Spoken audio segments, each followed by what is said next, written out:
Okay, everyone, we are live. Okay, great. I guess we'll get going. I'd like to call to order the special meeting of the Board of Ed for the purpose of discussion and potential decisions regarding the Weston Public Schools schooling scenarios. We have a quorum of the board, Dr. McCursey and members of the administration are on. Before I hand it, we have a long agenda today. But before I hand it off, there's a couple of things I want to address. First of all, I want to thank all the parents for their emails, enthusiastically expressing support, concerns, recommendations, sometimes a bit too enthusiastic. Just the board reads everything. I try to answer everything except the emails that we got this morning, which haven't really had time to answer. But the one thing I want everyone to understand is that underlying all of this, what we're trying to do is keep your children safe in the midst of a pandemic. Please keep that in mind when you're expressing your concerns. Keep the email civil. There was a few in there that I think are a bit over the top. And I want everyone to try to step back a little bit and try to understand what we're all trying to do, which is to keep our students safe. The other thing that I'd like to also say that this isn't a referendum. The final decision about the mode of attendance lies with the superintendent. The board does not need to vote as specified in the governor's emergency order. However, given our oversight responsibilities, we're working closely with the administration to make sure that we all come to a decision which optimizes the educational experience for our students, conditional on the public health constraints that we need to live within. Finally, before I hand it over to Dr. McCursey, I want to thank the administration and staff for all the hard work they're doing and they continue to try to navigate all of us through this really difficult time. We have a lot of material to cover today. So let me hand it off to Dr. McCursey to go through the proposals for each school and start the discussion. Great, thanks, Tony. Can everybody hear me? Great, and I'm assuming out there and those watching via YouTube, you can hear as well. I kept my bi-weekly meeting with the PTO presidents today. It's a very intense day, as we'll find out as we update you on even last minute thinking by the administration. And I'm glad I kept that meeting because the PTO presidents are a wonderful sounding board for their great organization, school by school, and then their own experiences as parents in the district. And I found meeting with them is very constructive via Zoom, very constructive, very insightful, and it's going to inform our discussions here in the next couple minutes. What we've laid out here is there's a lot of material posted. It's there now for the entire community to see. Some portions of that were sent out last evening by the support staff here. Thank you, Meredith. Thank you, June, for blasting that material out. But posted fully at the K meeting site now for everybody is the recommendation document, which did go out. Critical supplementary material from Lisa Wolak on behalf of the high school, work going on there. Also posted, though, is an email sent to me by Mark Cooper, which I simply cut and paste word for word into a little more accessible document, the exact wording from Mark Cooper. That's important for not just the board to see, but for the entire community, and some supporting charts. And we, this morning, put up on the website, the K meeting site, all of, almost the raw data, but organized into charts from the two feedback questionnaires, the staff feedback questionnaire and the family feedback questionnaire. We have not had time to do analysis, but thanks to SurveyMonkey, the charts they produce really speak for themselves. And I want to thank Melissa Ruby and others for helping those questionnaires be so clean, neat, and tight, so that they almost then leads to its own analysis when you look at the charts. What we're going to do now for the board is I'm going to do a brief opening statement on where we are. Then it's going to be really important when I'm done with that we move literally up School Road. Laura wants to give detail and understanding of what I'm going to explain as the recommendation for Hurlbut. Then similarly, Patty will do that for WIS. We want to then go district-wide on voluntary distance learning, because that's a very significant issue as we think about modifications here. So Ken Craw is going to pick that up.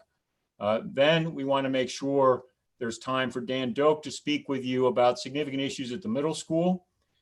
We think the high school is quite straightforward at this point, and Lisa will add in a bit, but it's really those three schools that have really pivotal aspects of what the recommended modifications are, and the voluntary distance learning is really, really critical. Part of that too would be professional learning. Ken, I think you may want to, when you're district-wide, speak to that, because that's critical. The document that went out has the superintendent's name on it, but it does very much represent the leadership team. As is said in many cases, but here I truly mean it. The good news they own, the mistakes and bad news I own. I got very thick skin. I can take criticisms and all the rest. We like what's here. And the first page should make it really clear that while in this document we were recommending hybrid full day, our energies are substantially on getting everybody back in. We want everybody back in, certainly K-5. We want them back in, and that's what this document was saying. The governor, the thing we were trying to pay attention to here, small g governor, was this issue of public health and medical guidance. Looking intensively at this over the last several days, going back a number of weeks, in the last 24 hours, we came to the following recommendation, which is a wee bit different than here. First, we are now recommending that as of October 26th, K-5 come back fully. As point one, as of October 26th, K-5 come back fully. We reviewed that very carefully with our public health and medical advisors. The concerns about trends that Mark Cooper has put on paper with charts for the board and the full community, those concerns still stand. But both Mark Cooper and Laura Marks, in intensive conversations, I've had several with them over the last 48 hours, agree that right now, despite concerns about trends, Weston is in a very healthy place. Our immediate region is in a healthy place. Plus, we're beginning to understand how infection comes into school systems. And we'll talk about that a little bit later, why it's so important to stay with hybrid for our older students.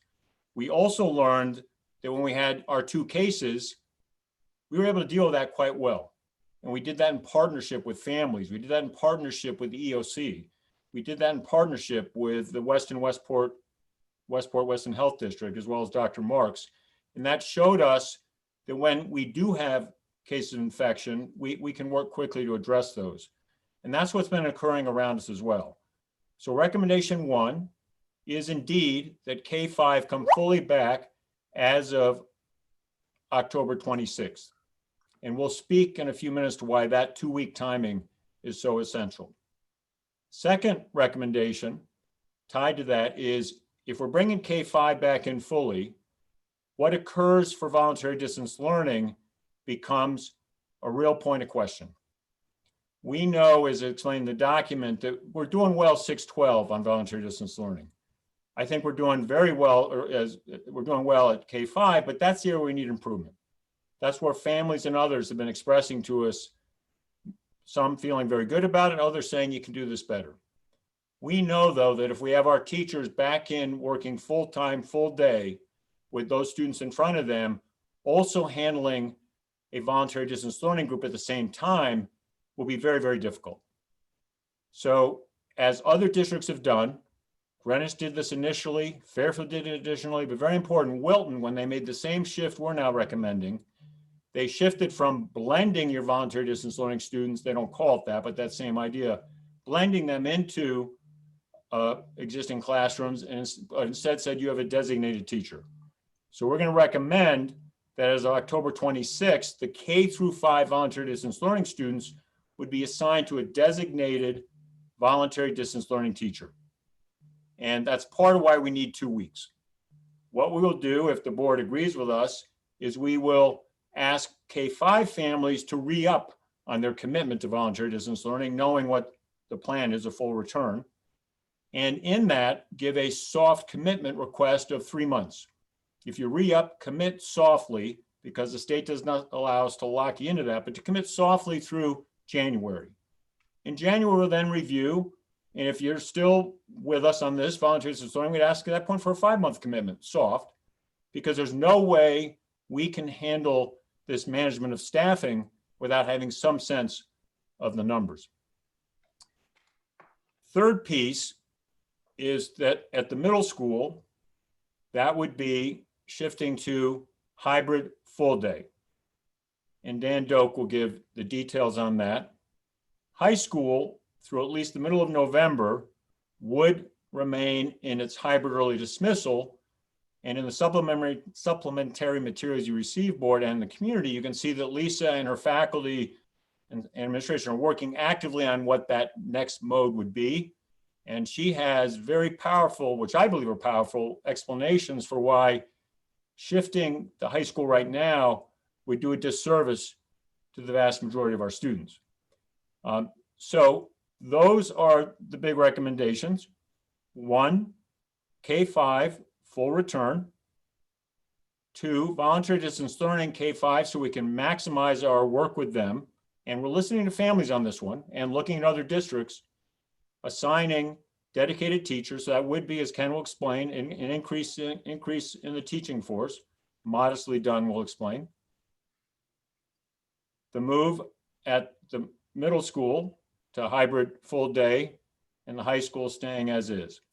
One last piece is this increase in professional learning. In the document received, we talked about the days already in for staff with professional learning.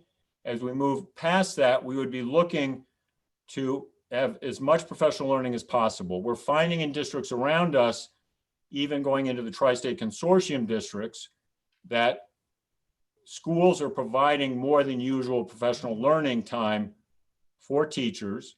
Sometimes that pulls back a bit on instructional time, but it turns into a win-win, and that the teachers are better prepared, better able to work in these new environments. Earlier today, I raised our recommendation with Doug Pregman, because as we know in other districts that have made shifts such as this, it's been a very, very difficult moment for teachers. Doug expressed to me there'll be a lot of teacher concern, a lot of teacher worry, but he was very heartened to hear the thought that as the K-5 teachers come fully back in, that we would be recommending and hoping to have that voluntary distance learning group, which could be as many as 20% of that group, handled by dedicated teachers. That would mean a lot to the teachers and the Teachers Association. Similarly, this commitment to professional learning, this extra commitment, would also mean a great deal to them. And finally, with both of those, Weston would be, in that case, lining up with where districts around us have already been, frankly. So I want to now, if I could, turn it to Laura and want to have her really bring to life what full return at Hurlbut would look like and feel like, and some of the important things that are being thought about. And similarly then do that at WIS and then move right up the road. Bill, the one thing I might ask is that when each school is done, that we open up questions to the board so that we can focus on one school at a time. I think it just would be easier on the board and the public who's listening to just focus on one school at a time. Okay. Right. So Laura. Great. Good afternoon, everybody. As we look to the possibility of bringing all of our students back, I wanted to highlight some areas of what a typical school day would look like. As mentioned before, of primary importance and concern to us is the health and safety of our students, their families, and our staff. Our staff is keenly aware of what's going on with the pandemic, and it is of utmost important to them that we run the building as safely as possible. I do know that there has been quite a lot of email communication going around about bringing all students back in. I also do hear from and talk to families who are concerned about the all-in and what will that look like and what will the spacing be and how will we keep everybody safe. At the K, and just a reminder to everybody, our early learning center, our preschool is fully in. They attend every day for their program. And that is possible because of the class sizes. That did come up as a question, so I wanted to just remind everybody of that. Our K-1 classrooms, with our hybrid model right now, we are able to space our students 6 feet apart in the classrooms. Should we bring all students back in K2, those metrics change. At the K1 level, we will average at about 5 feet in each classroom. And I say about because each classroom design is unique, each class size is unique, and currently each class has a different number of voluntary distance learning students. We have had a good number of voluntary distance learning students return since the beginning of the year. They were feeling good about the situation. They have returned to us. We are thrilled to have them back in the building. So that has been a factor, but at K1, with all students in, we would average about 5 feet in a classroom. I have been asked the question, can't you just assume the voluntary distance learning students reduces that number? And no, we cannot, because as Bill mentioned, we do have to accept students back from voluntary distance learning, which we are thrilled to do and happy to have them join us. That does change the numbers in the classroom, and we have to be prepared for those students. At K1, our class size guidelines are at 20. We are currently, depending on the class, 17, 18, 19 in K1. We do have 9 pending students in our school who have pre-registered. So we are still enrolling. I anticipate that will continue throughout this school year. We do have families moving into the community, which is wonderful. We're happy to have them here. It is a wonderful addition to our school. Enrollment is ongoing. So I just wanted to remind everybody of that as well, that we are continuing to enroll new students in our community. In second grade, all students into the classroom reduces our social distancing to approximately 3 feet per classroom. I've been asked why that is. Those classrooms are smaller in size, and class size guidelines in second grade can be up to 24. We do not have any second grade classes today at 24. As I said, we are still enrolling students. Our second grades are at about 22, 23, with various numbers of voluntary distance learning students per class. While we did try to balance that at the beginning of the year, it is a shifting metric. So we do have some classes that even accounting for voluntary distance learning students are 21, 22 per class, and we are still enrolling. So when looking at our second grade, that is the area where we lose the most social distancing. So we are looking at moving the students out of the classroom for lunch. We have 6 second grade classrooms, and we would have to rotate them through our 3 largest spaces in the building. We have 2 cafeterias and our gym, which can accommodate 1 class for a lunch period, so that we can spread them out to 5, possibly 6 feet apart. We cannot put 2 classes in one of those spaces and still maintain that social distance of 5 to 6 feet. The reason the lunchtime is important in that regard is because that is the time when they are removing their masks. When you will have a classroom full of 22, possibly 23 students without their masks to eat lunch for 30 minutes. So we would look at moving those classes into our large spaces so that we can distance them. We would have probably 2 students at a table. Our lunchroom tables are 5 feet in diameter. So that would give us, enable us to spread our students out more. By doing that, right now, our 2 cafeterias, which are on the smaller size, Patty will talk about her cafetorium, which is a much larger space. Our cafeterias are not. That is currently where our teachers are planning, where our staff is able to socially distance so that they can eat their lunch. So we will be having to relocate those areas. By losing the gym, we are currently not using the gym for instructional purposes. Weather has been on our side, so we have been outside. But we may be using our gym to spread our students, second grade students, out for lunch for social distancing reasons while they have their masks off. A full day in would have our students still cohorted in their classrooms. So they would spend their day in their classroom cohorted, which is, a full day in masks. We would add another mask break, weather permitting, we go outside. Unless it is pouring rain or unsafe cold temperatures, we do try to go out as much as possible in any year. On a full day, all in return, we would be bringing back in a full recess period. That is important to our young learners. Again, weather permitting, we would be taking them outside. As we enter into late fall and winter, weather is a question mark. And again, on any given year, we try to get the students outside whenever possible, whenever it's safe to go out. Adding recess back in with students here all day does increase our staffing needs. And I'll talk a little bit about that next in terms of what needs to happen to bring this possible plan into implementation. One of the considerations is, we are looking, and I just wanted to be transparent, we would be bringing in, if we bring it all in, that could be 500 people in the building. We have a enrollment right now of about 420 plus staff. We do have voluntary distance learners who are not joining us in person right now, so that would be maximum, but I did want to put that number out there. And that is something that I've been asked about, and just wanted to respond to that question that's been coming to me.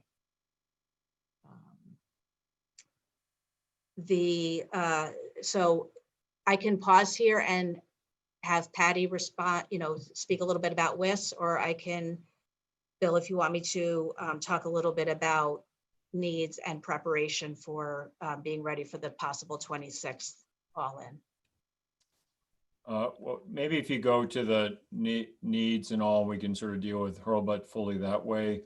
And then at that point, maybe Tony will check in with you on whether it makes sense to have Patty do her piece, because a lot of it's similar. Mm-hmm. But I think you should do that full run right now, Laura. Okay.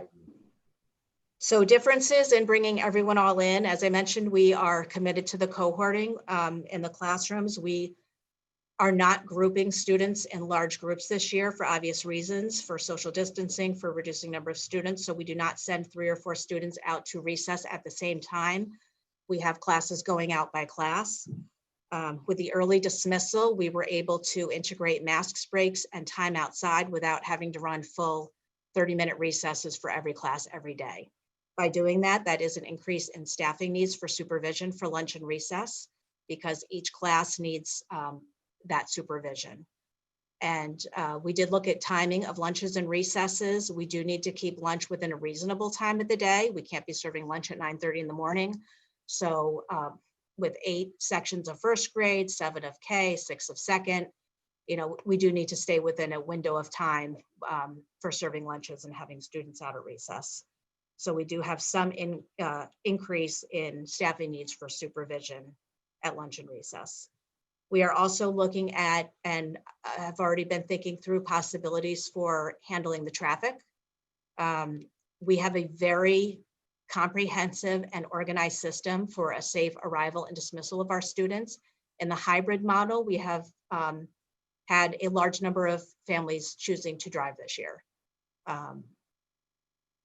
Anywhere on a blue or gold day, at least 60 cars, sometimes 70 or a little bit more. So that number, we have to be prepared that may double if we bring everybody in and all of those families continue to drive, for adjusting some of our arrival and dismissal procedures. I have a couple of possible plans in place. I've reached out to the Weston Police Department, who works very closely with us. On a hybrid day with blue or gold cohort dismissal, we have been able to, with everyone getting used to the process, bring our dismissal to about 17 minutes, sometimes 20. I do anticipate that dismissal will take significantly longer should we bring everybody all in, and we are looking at ways to make that as efficient as possible. One of the benefits we've had with our early dismissal is we have our full complement of staff with us. at that time. So our arrival and dismissal is fully staffed. Bringing in the youngest students, our kindergarten first and second graders, particularly our kindergarten and first, is a labor intensive process. We are extremely careful with our youngest learners, making sure they are safely getting to and from their cars, to and from their classrooms. And with our full complement of staff, it has worked very smoothly. On a full day at 3:15, we no longer have some of those staff members. So we are looking at some staffing needs for continuing to provide, with increased numbers of students, a safe and efficient arrival and dismissal process. We will be adjusting and looking at some of our cleaning schedules, which right now with the early dismissal, some of that work is able to be done after the students leave the building. So we'll be having to work with Phil and our custodial staff and those schedules to adjust those as well. Patty and I have discussed already some shared staff challenges across the building. Shared staff in any year can be a challenge. So with all of our students back in and the way we have scheduled, obviously we are redoing schedules for everybody all in. And are already working through that, but it is a significant amount of work. We also have our related services, special education, reading, math intervention schedules, which need to be reworked. And while we have thought through some possibilities for that, once we know the decision, we will continue moving forward with that. That is a tremendous amount of work. Scheduling the building is a very involved process, and we spend weeks on it over the summer. And while we're doing that, we're also running our buildings. So we continue to work through that process. I think I have everything covered. I'm going to pause and let Patty speak. There are a lot of commonalities across the building, but I know WISDOM has unique situations as well. Sorry, Bill, did you want me to speak now, or did you want to address questions to Laura? I'm happy to. Tony, I might suggest have Patty go, because there's so many overlaps that then there still may be specific Hurlbut questions, but you can look at that, that might help us, give plenty of time. All right, so Patty, why don't you go ahead? Okay.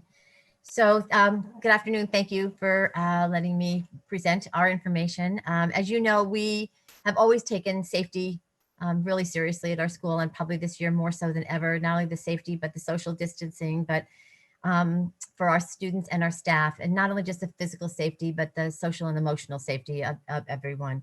And we will continue to do that with these new challenging circumstances that we are under.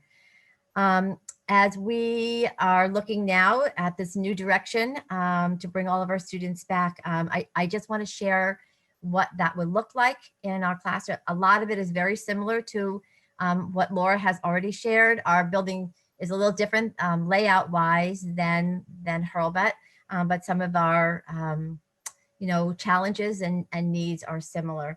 Our class sizes range from 21 to 23. Some of our classrooms have no virtual distance learning students, and some of our classrooms have a few virtual distance learning. So it really varies amongst the various different classes. So in setting up chairs and desks in classrooms and making sure that there's plenty of room between the teacher and the students and the smart board and all of that, we were able to come up with 22 desks and chairs with about 4 feet between student to student. Desk to desk is a little closer, but from student to student is about 4 feet in classrooms. Though I do need to point out that we do have about 8 collaborative classrooms. So we're talking about 2 adults in those classrooms. So there's a regular ed teacher and a special ed teacher that rotates in and out throughout the day. We also have about 10 para educators who are in those classrooms as well. So we're talking about additional, sometimes 2 or 3 adults in those classrooms. So it is a little bit tight. Enrollment, as Laura said, we are still enrolling students. We have 5 pending currently right now. I think that's our latest number in all 3 grades. So it will be, students will be in rows, and we'll space them out as far as possible. Lunch, we have been Right, able. Patty, sorry to interrupt you. How far apart did you say, or have you said yet? I missed it. Sure. You think So, they'll be? oh, sorry. So the desks themselves, when we space them out, are about 2 feet apart, the desks, but student to student is 4 feet. So Thank you. that makes sense. Both side to side and front to back is 4 feet. All grades. Yes, that would be all grades. A little bit Okay. more space probably in 3rd grade because the desks are a little bit smaller than our 5th grade desks, and bodies are a little smaller. Little 3rd grade Okay. bodies are a little smaller than our 5th grade Oh. bodies. But yes. Sorry to interrupt. Yep, thank Patty, you. let me just add something there quickly. We have a very active community, which is great. And some people had sent in some alternative models for us to look at. We actually went in yesterday, Phil did with Mike Domastro, and looked at some of those alternatives shared with us. Some of those alternatives, while creative, left out key items that we have in our rooms.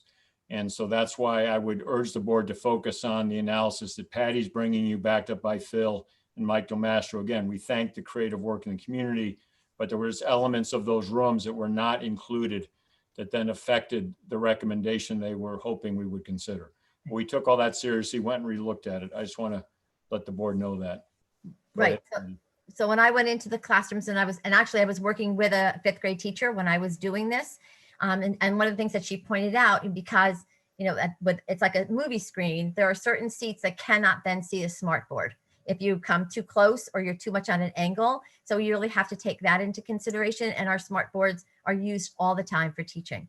So they're a vital part of our teaching and our instruction. So all students need to be able to see that.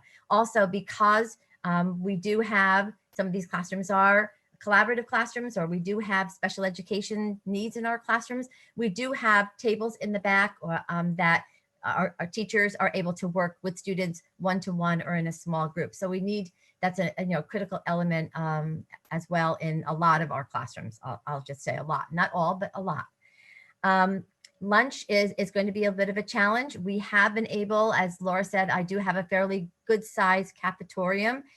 So we have been able this year with half of the students to weave about half of our students in a cafetorium some days, where the other 4 classes are having their lunch in their classrooms. That's going to be obviously much more of a challenge now when we have double the amount of students in our building.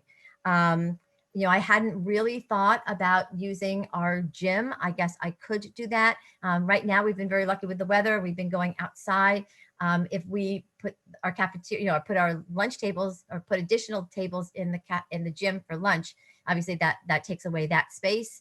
And so she would be having to do things in the rooms. As it is, our students are, because they're cohorted, they are in their classrooms all day long. So going to a full day, they'll be in their classrooms for 7.5 hours with their masks. If the weather's good, we get them out for mask breaks, but the specials are in their classrooms. All their academics are in their classrooms, and some of our kids will be having lunch in our classrooms, which is going to be a little bit tight. And I'm looking at some other creative solutions to try to get some more space for that. Some of that will involve additional staffing to watch students if we separate them into different spaces. I know Phil and I were walking the building, I believe yesterday, to try to look at spaces that we could actually put some tables in to give kids more space, instead of taking those masks off and having their lunch. Other things that I wanted to share. Arrival dismissal. Right now, we're about the same as Laura. We can do dismissal in about 17 minutes. We have a really organized, really comprehensive system.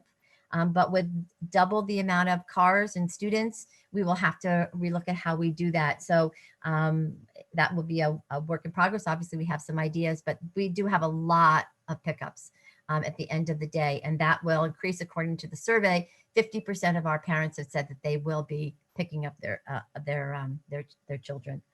The other challenge that I put out there that we've been all talking about is the shared staff that we have. We share specialists, not only between Hurlbut, we also share specialists between the middle school.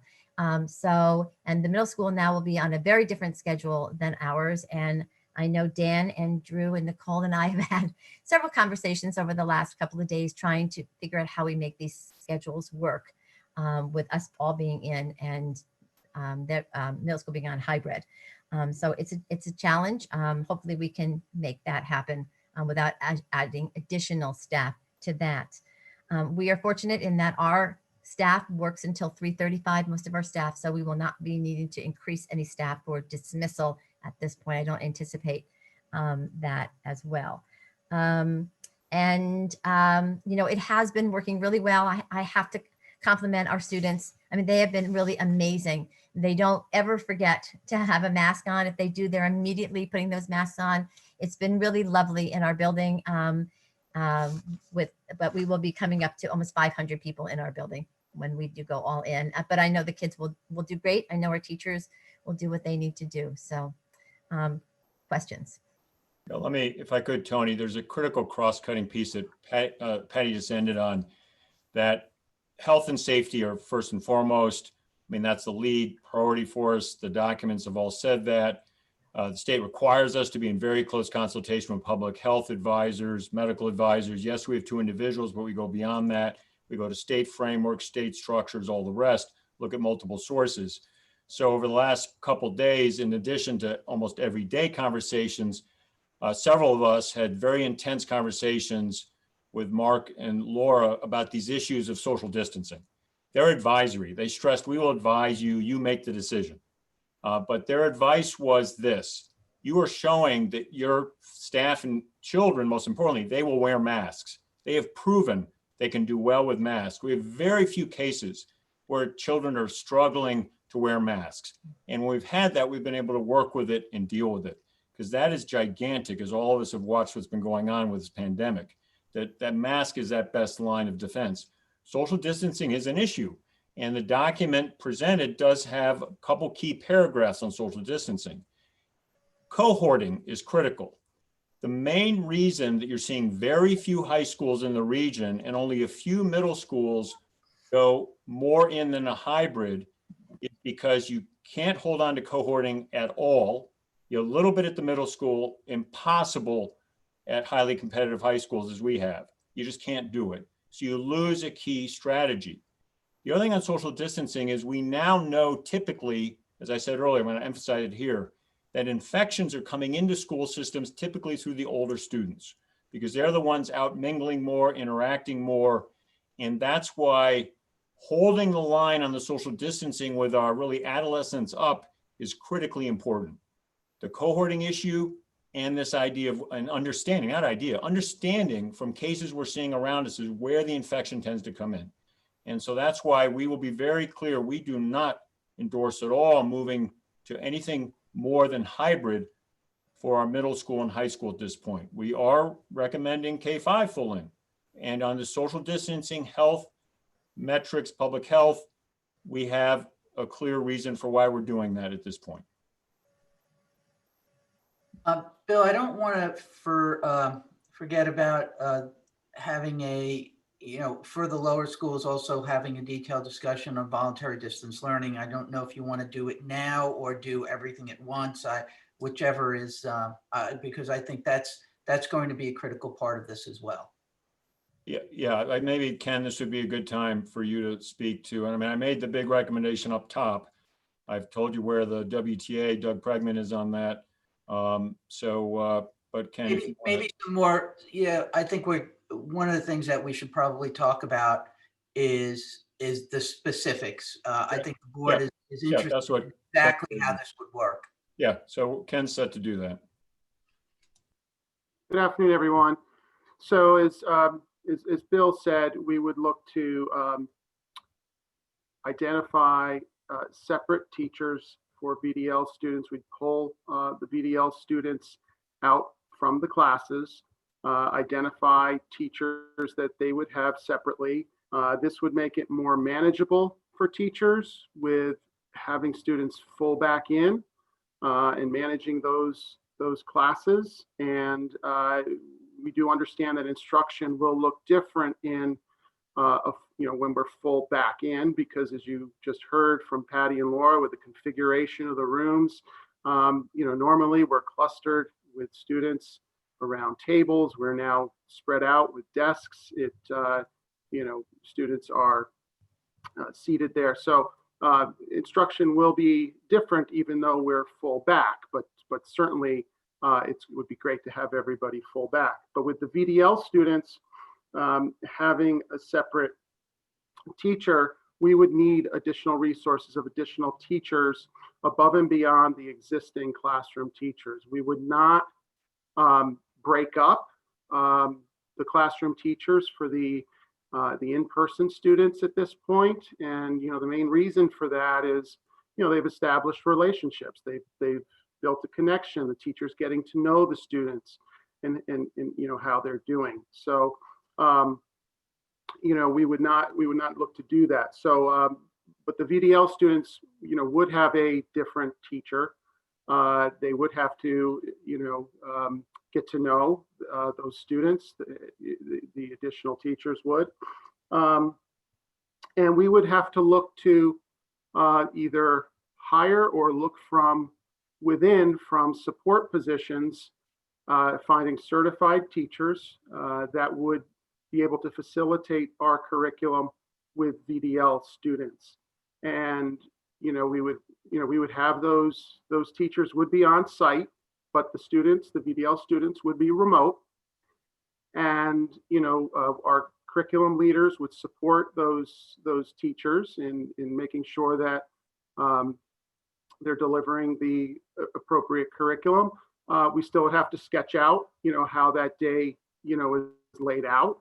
We wouldn't want the VDL students just constantly on the computer all day, but we obviously would figure out how best to facilitate the day with those students remotely. So that kind of gives you a sense of how that would happen. I want to just give you an update on the numbers. If I have that here, I may need Dan's help if I can't put my finger on it. Let's see. So at Hurlbut, in first grade, we currently, and this number obviously can change depending on how people feel about the the full back-in model, but we currently have 15 in kindergarten, 28 in first grade, 15 in second grade, 22 in third grade, 34 in fourth grade, and 36 in fifth grade. You can see the numbers are much larger in WIS, well, particularly in grades 4 and 5, and then if you look back in Hurlbut, grade 1 as well. So that would be the approach. But I think alongside that, I would also just add that given the full back-in model, also the shifts at the middle school, we have heard from teachers, curriculum leaders, it would be very helpful with their planning, facilitation of their lessons, modifications to units, which obviously need to be made with the full back-in model, that they would benefit from a weekly early release time on a Wednesday that would be dedicated time for professional collaboration, professional learning, planning, assessment, things of that nature, that would help them. And I've heard that strongly from principals as well. So that's my update. And I think maybe now is probably a good time for the K-5 clarification and questions. Let's open. Yeah, just quickly. We know how difficult it is to add staff within a budget year, but we're in a completely new approach, new analysis. Our sense is that smart organizations, smart districts look and learn and listen, and we're looking and learning and listening. And we feel that this resource add is critical for us to deliver on this completely new approach. And given we're at a pivot point, it's logical to us to bring this forward as a critical addition to meeting what are the needs of our students and our staff. Maybe this is a good time to open up questions on the lower schools for the board members.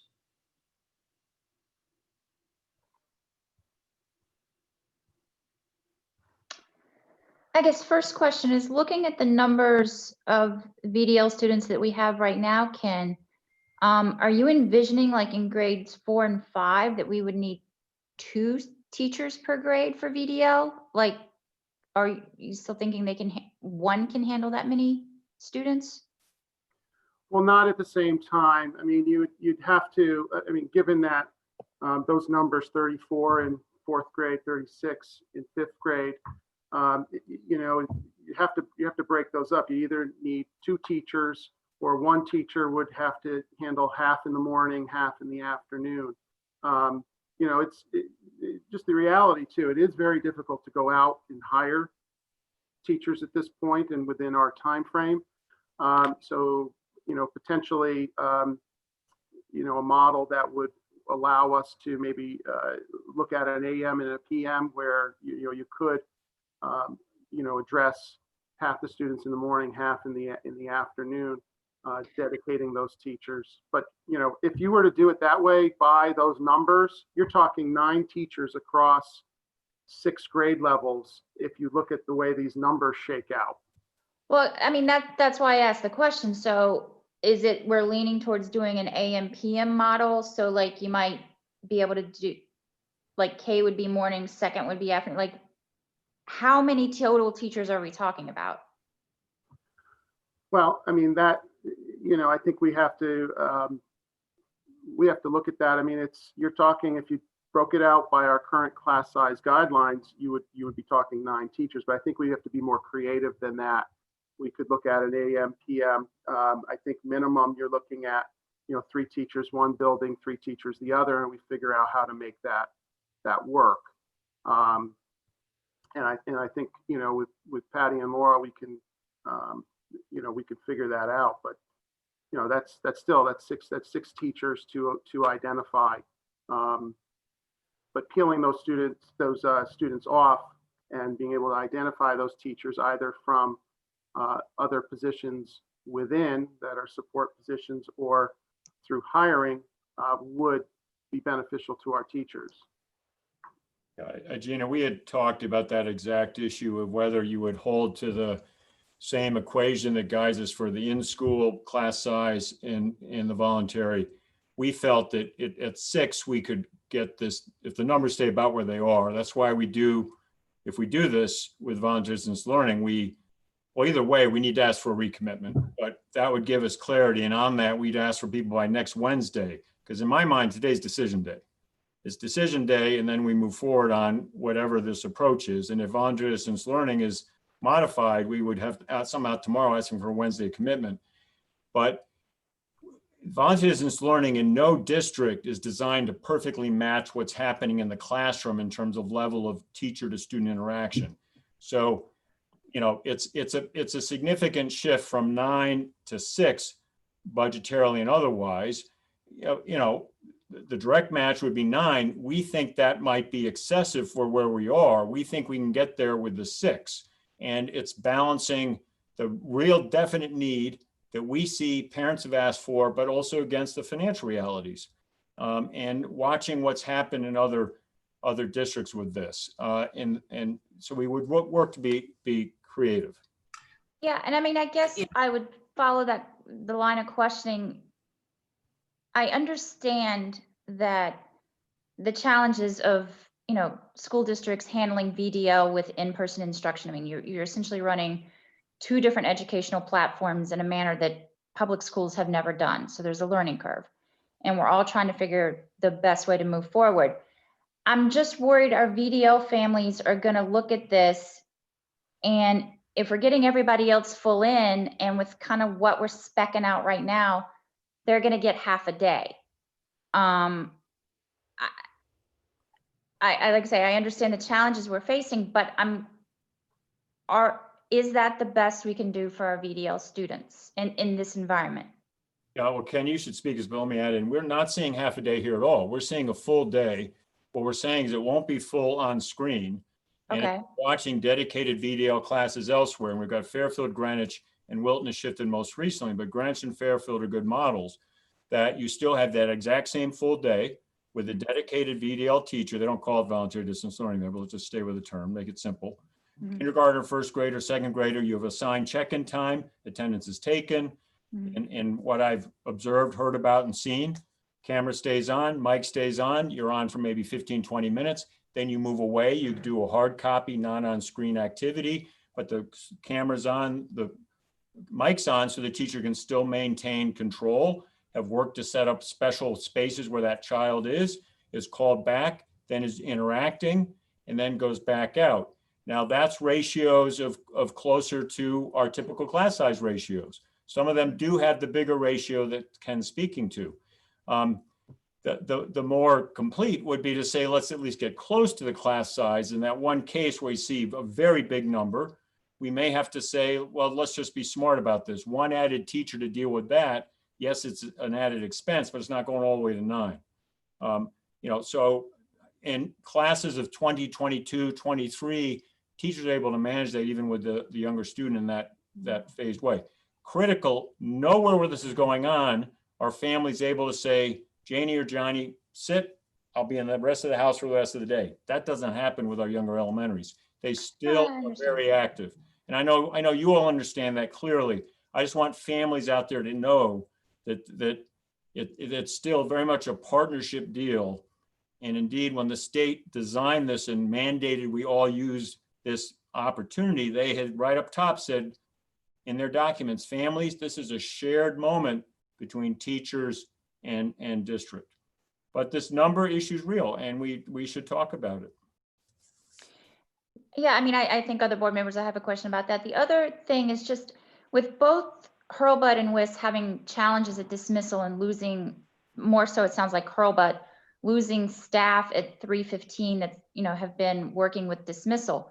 I mean, what if we just dismiss Hurlbut at 2:45 to be able to have staff on hand? I mean, we're trying to figure out, compromises here. So if it's a matter of we need extra money to fund teachers to provide education, we dismiss, 15, 20, 30 minutes early to have the support staff in place, stagger traffic. Is that? I think we need to get a bit more creative in that regard. Why sacrifice curriculum time because of a dismissal or a staffing issue? Why not look to other alternatives as parent volunteers, something of where I know you're shaking your head, but I think, Bill, this is reality. And I want to go back to VDL for a second. We have been talking about VDL and having a designated teacher for VDL students, not even from day one. We've been talking about this since the summer. And the response that we kept getting from you was that it's just too difficult to manage. We're going to have this influx in and out and so forth. So now 2 months in, you're saying this is now where we have to go. And oh, guess, by the way, we have to also now hire. I don't think hiring an added expense is just the quick, easy answer. I think we need to get creative on all fronts. We need to acknowledge we made the wrong decision. We're now 2 months in, and a quick fix isn't a 6, digit hire. We have due diligence to do here on how do we make the right decision, but still be financially responsible to this town. And just to add to Rudy's point, just a couple minutes ago, you guys were talking about getting commitments of people to stay in distance learning, right? So how do you equate that into, in 4 months, people feel comfortable, go back, and we really need to be creative so that we can readjust to changing the realities. Well, I have a question on that front. We do have a number of teachers who, for one reason or another, are on leave, who are more than happy to work, right? And especially on involuntary distance learning. Do we know how many of those teachers are willing to, you know, I know a couple have reached out to me, but how many of those teachers can we use here?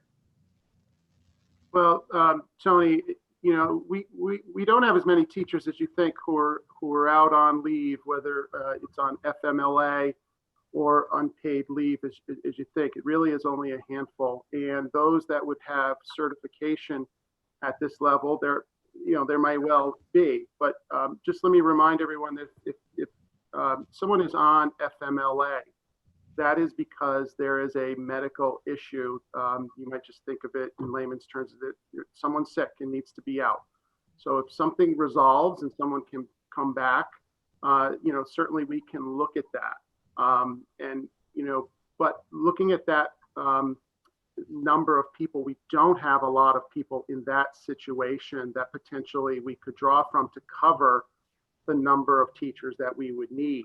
Well, I think there's a couple of steps here, right? I think that first of all, we don't have anything specific on paper, right? So parents can't really evaluate who are making decisions about voluntary distance learning. They don't really have anything yet to be able to evaluate, right? So I think that's step one, right? Secondly, I think that we need a proposal for how we're going to do this in an economically efficient manner, which we don't have that yet either. So I appreciate all the questions, but we have nothing to look at, right? We don't have a plan for what this is going to, specifically for what this is going to look like. And we don't have a resource request for, and how we're going to really get those resources quickly, right? So I think that's really, I mean, without that, I don't know how we can evaluate. We really can't evaluate this without that. And so hopefully that's a, like, you know, that's a next couple of day thing to do, right? Yeah. Well, I think, if I may, I think in terms of that particular piece, we can do that relative to where we are very quickly. Because it came clear to us in the last 24 hours as we were able to move into the recommendation to bring K-5 back in, that the issue of how we would handle the voluntary distance learning, and if you want to call it a mistake or not, most districts did it the way we're doing now. And many districts are struggling. And it was the same issue here is, are the resources there to add dedicated teachers for the version of voluntary distance learning? Most districts say we're not willing or able to go there. In this part of the state, Fairfield did, Greenwich did, nobody else did. When Wilton's made a similar shift, they've done this. We're seeing this as an opportunity to say, we learn, we're into it, we've never done this before, and now we're modifying. And, you know, other districts may not be willing to be flexible at that point. We're saying, let's try and be flexible. We can come back very quickly with numbers of students as we understand it currently for VDL, what the recommended staffing arrangement is, and what that estimated cost would be. We can come back on that very, very quickly, probably no later than Monday morning, if not sooner, because we've mapped this all out. We just haven't, at this part, put to paper. Well, we also owe the parents a description of exactly how this is going to work. Yeah, and that we can do. I mean, it'd be largely taking what's happening, modifying it so you have your dedicated teachers. So we could, you know, work that together very quickly, probably by Monday. Because this is a critical pivot point. I can assure you that if we aren't looking at how to handle our voluntary distance learning students differently, the K-5 all back in is going to struggle for those teachers, and it's going to continue to be, we're not going to address the voluntary distance learning issue. I hear from lots of families and parents, as you do, wishing we could do better in that regard. And by the way, that's true even in Fairfield and Greenwich and all the rest. Anyone with this program is struggling to make it optimal to what the in-school is.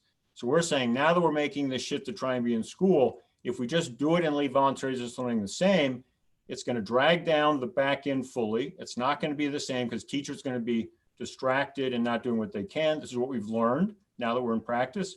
And the voluntary distance learning students are not going to feel as well served. And so, but we can, I think it's fair, Ken, to say Monday, we can send to the board how you want to then, you know, meet to look at that, because it's going to be difficult to be saying out to families, we're shifting to this, but we're still not sure what this critical piece will be. Because we also know some families that fold in, are going to say, I respect that, I appreciate that. I now though want that voluntary distance learning option. Yeah, I think that this is a little irresponsible to be bringing this idea out for the first time right now when nobody's had the opportunity or the time to look into it or to vet it properly. I mean, when I look at the survey data, I'm seeing that the vast majority of our voluntary distance learning families are unknown in their duration, or, you know, not in voluntary distance learning for the long term. So I don't know how you're making these families make this type of commitment. When I look and listen to what Laura and Patty have said about the long day that these elementary school kids are going to be in a classroom, facing the same direction, not moving around, I wonder if there aren't more creative opportunities. I've read all of the letters that I've received from the voluntary distance learning parents, and I think that there are a lot of different views there. I think this is a very disparate group of people that are not in voluntary distance learning for the same reasons. I think this is an opportunity for us to ask them and talk to them, whether it's in a focus group or a more focused survey, what works for their families. Why are we not considering a shortened day for K through 5, where the children that are in for 5 days are getting a shorter period of time so that they're not wearing their masks for 8 hours all day long. They're home at 1:15. They can do some online work. They've been in person for 5 hours, so they can come home now and maybe do Dreambox, Lexia, Duolingo, things like that. It counts towards our instructional hours, and leave that time period in the end of the day for our voluntary distance learning families. I've heard from some that appreciate that one-on-one time with their teachers, and it gives them some quality time. I don't know if this is the best solution, but I think at a minimum, we owe it to our families to ask them that. And I do have real concerns about taking children that have been assigned to classes and that have been greeted and welcomed into these classrooms by their teachers, and now pulling them out and putting them someplace else. What does that say to our voluntary distance learning children? I thought we had spoken about the importance of them feeling as a part of a classroom. So I find this proposal very confusing. And I think at a minimum, we need a lot more time and thought into the voluntary distance learning component. And cost is just one of the many factors that I think haven't been thought through thoroughly. Yeah, process-wise, this has been a challenge. And I fully recognize the work put in by all of our administrators to come up with a plan, but that plan was sent to us yesterday, and then now we walk into a meeting, we're presented with a different plan. These are challenging times, and we need to be working collaboratively so we can talk through whether it's a harebrained question from us, an interesting idea that can be explored. I'm feeling as if we're kind of being backed into corners, and then we're coming out and it's with questions and concerns, being expected to make a decision to put something in place in 2 weeks that we don't even feel like we have all the answers for yet. And how are we supposed to do our jobs as oversight when we walk into a meeting with little to no information to be able to evaluate, to make the decision? Well, let me say a few things here. I just ask us all to understand we are all working at this, and the board is, and the administration, in the best interest of students. Agreed. That's No, our students and our staff and our community are what matters. No, I understand that, but I would, and so we're working to say there's an anxiousness of, can we do this better in Weston? Can we be full in? And the document sent to you laid out guidelines and all the rest in terms of the difference, full in or not, was tied to public health and medical guidance.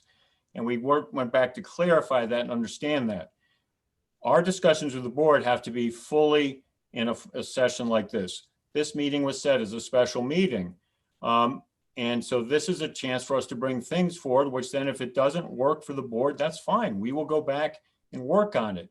But given the nature of where we are, it was better to say, let's bring forward some particular ideas with particular dates and particular pieces. They may not be quite right, so we'll go revisit those. We also, though, are hearing the sense of urgency of when can we shift, if possible, to full in, and there's anxiousness on that. So we heard that, we understood that, and we've been working on that for a while. This last piece, once we had clarity on medical and public health issues that we could take a risk. They're saying it's a risk, but Weston, you're at a moment you could take that risk. This is the time to do it. So we're bringing it forward. There may be better ways to do this, but it'd be better, for example, to have this discussion flagging that voluntary distance learning is an issue. If we'd been silent on that, we would have a number of families and staff saying, okay, you've put forward some ideas, but what about 20% of, at the elementary level, 20% of our students? So we're putting these forward for discussion, putting some potential dates on. We're not trying to back people into corners. We're trying to say, we're trying to work while running the system about necessarily modifying to a new approach. And there are things here to find too, but I guess I would ask us not to think about what may or may not have been irresponsible, all the rest, because we're just trying to keep this moving. And to do that in the best way possible. We can modify, we can shift, we can take these ideas back to rethink.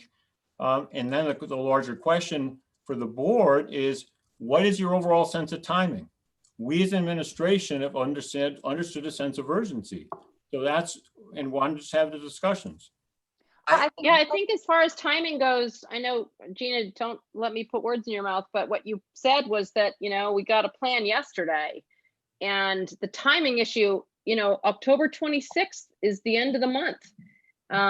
So I think that the urgency stays. I don't think we're going to slow things down. What should have happened is we should have had a plan a little bit sooner. I don't know, Gina, over to you. I didn't mean to cut you off there. I think that. Sorry, Tony.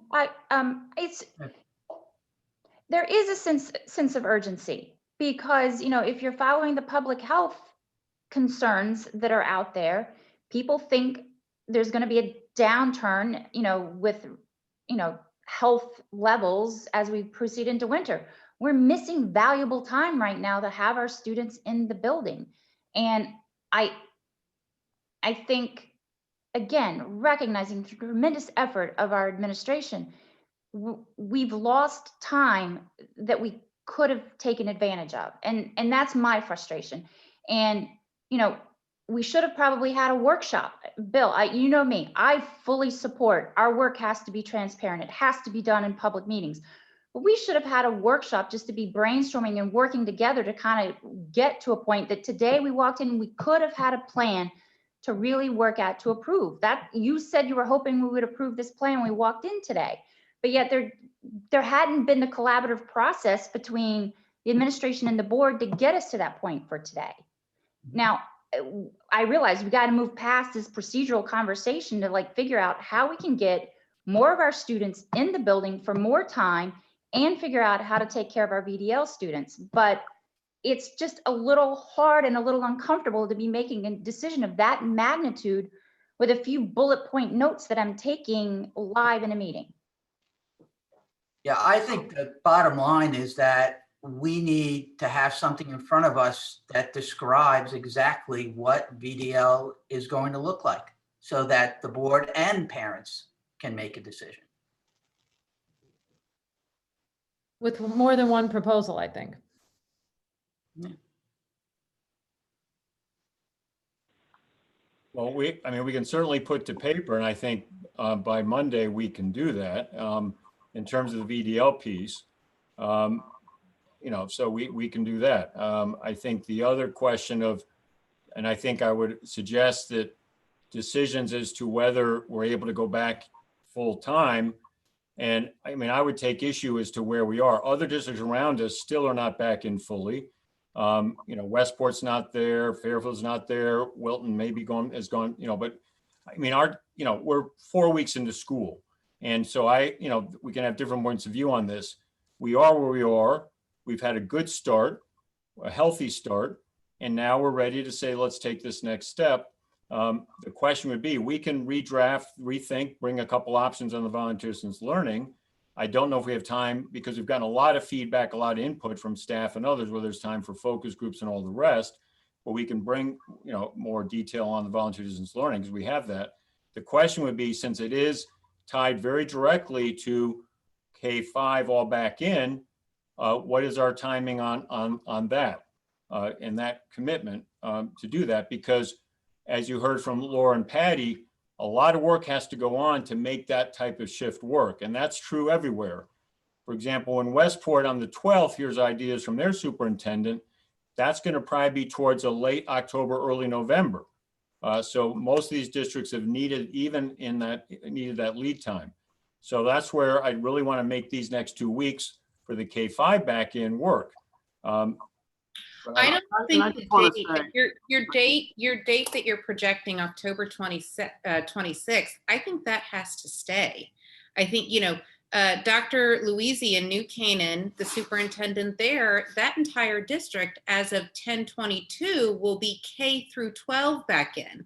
And he put a plan together where it's a staggered approach. Every week, a different set of grades are going to go in. And as of October 22nd, he will be fully K through 12 back in. So it's that plan that we keep desperately asking for.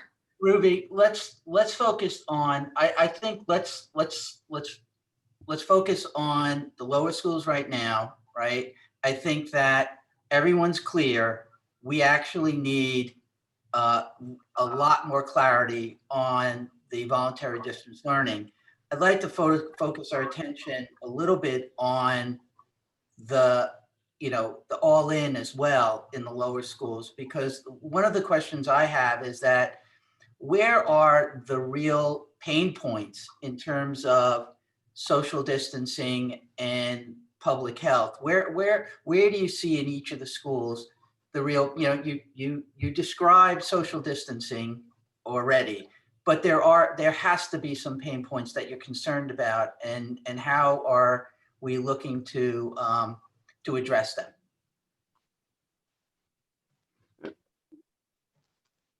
Tony, as we shift to that, I just do want to say one more thing about the VDL, and I'll be quick. We have spent the better part of the past week or so with teachers and principals, and in the document, we did have a very clearly laid out recommendation for VDL within the hybrid model and the K1 full back.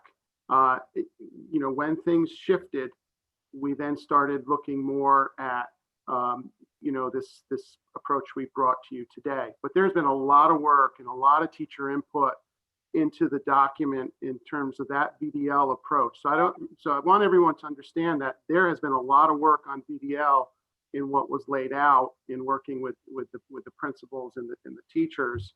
And I had, we had support for that. Obviously there's kinks that would have had to be worked out with that.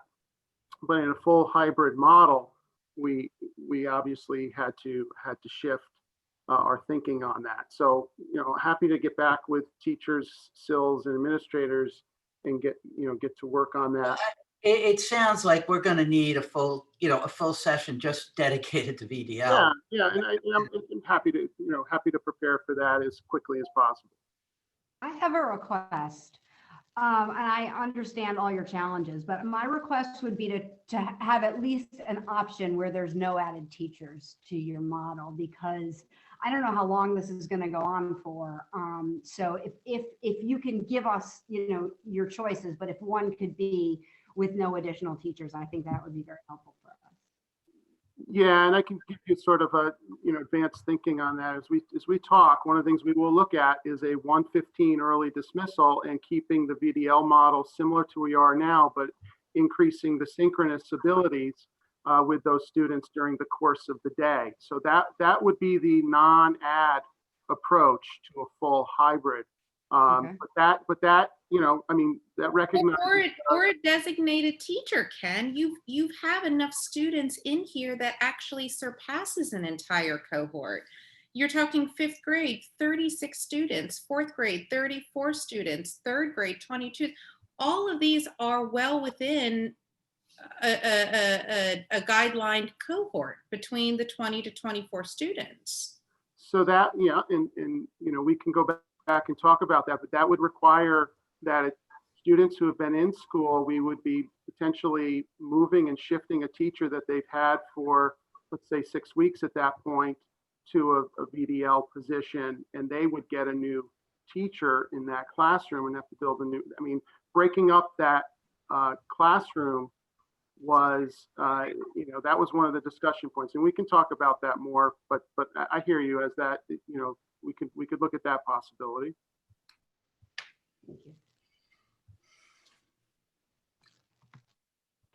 Tony mentioned pain points, and that's something that I really look to fluidity changing from model to model. And I understand that there's a lot of challenges to it.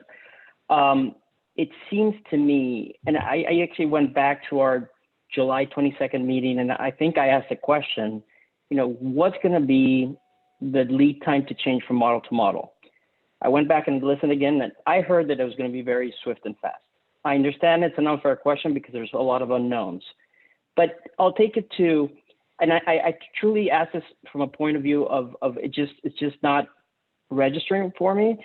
When we move from model to model and we're just going in full in, I hear scheduling changes. Can somebody maybe at a very high level and simplistically explain to me why just, if somebody has a class in their home versus in the building, why does that drive scheduling changes? Because it seems that that's a pain point, and if it's not, we can move on. But it feels that the response is when we shift, scheduling keeps on coming up, and I just don't quite internalize it. Yeah, if Laura and Patty, you could speak to that, because that is scheduling, how we get people in and out of the buildings, the shared staff, all the rest is conceptually, you hope to make it very close. But as we're seeing for us and then the districts around us, when they shift, it's not a quick, easy thing, but we can get there. But go ahead, Laura and Patty can speak to that. And then it relates to Dan and Lisa up the road. I mean, there's a real issue for the principals. So when we're talking about scheduling, we're talking about all the teacher schedules, not necessarily our BDL students, because they go with our regular classrooms, but it's our teachers' schedules, it's our specialist schedules, it's our special education schedules, which are huge. It's all of our intervention, both our reading and our math. So there's lots of pieces. In addition, the lunches and then the recess. So that's what we talk about when we're talking about schedules. And then the coordination between the shared staff, between WIS and Hurlbut and WIS and middle school. That's all those kind of the pieces that we're looking at. So it isn't just about adding another 2 hours onto the day. It's really shifting everything in how we have students having reading, writing, math, art, PE, that kind of thing. I hope so what I'm hearing is that even though the curricular cadence stays the same, because they're in the building, there's shifts that have to be considered. Okay. So when we went with the shortened day, we shortened everything. So our reading, our writing, and our math went from an hour to 40 minutes. So if we're going back in full day, we bring everything back. So we have to shift everything. Our specialists, because we were on a hybrid, they couldn't do what they normally do. They didn't get to see their students twice a week because we had a blue day and a gold day. So they got shortened to 20 minutes or 30 minutes. So we'd want to unpack all that and put it back to being a full, rich curriculum. However, I mean, if we went to full day, shortened day, a full all-in rather shortened day, it might be a little simpler. Okay. No, I appreciate the explanation, but I go back to, we knew we were going to have these questions as we were going to shift to these models. So it goes back to the planning question. So. That's where I'd like to just step in for a minute, because it became very clear to me in our discussions over the last couple of weeks. When we developed those models, the different plans that we submitted to the state, we actually submitted 2 hybrid plans, even though we only were required to have 1 hybrid plan, our full in and our fully remote. The reason we came up with this very complicated secondary schedule that Lisa and I are doing at our schools is because of the 2 hybrids, it preserved the most instructional time. What we're asking now, though, is to shift to a full in at the elementary level. And yet, in our minds over the summer, that would only take place if COVID went away. We would be able to do a full in schedule with everybody. Now we're asking to do that and do social distancing and take into consideration all of the mask wearing and the other precautions. It's almost like over the summer, we thought things will be so bad, we'll be fully remote. Things will be somewhere in the middle where we'll be hybrid, or COVID goes away and we can be fully back in. But those underlying premises have changed now, and COVID's still a reality, but we want everybody back in as much as possible. That's the challenge I think that we're facing right now. And Dan, I think that was well said. And I think that and it sounds like from the questions we're getting is that we just right now don't have the basis to really be able to evaluate one piece of that plan, which is the voluntary distance learning. And the related question I have is also that it seems to be a little bit circular as well, because do you get the sense that if we meet next week and we talk about voluntary distance learning, we will also have to potentially move the needle on our plan for all in? Will all in be all in full day? Will it all in be all in with a shortened day? Because it also sounds like, depending on what the options are for voluntary distance learning, are we also looking to have to reevaluate the length of the all in school day as well?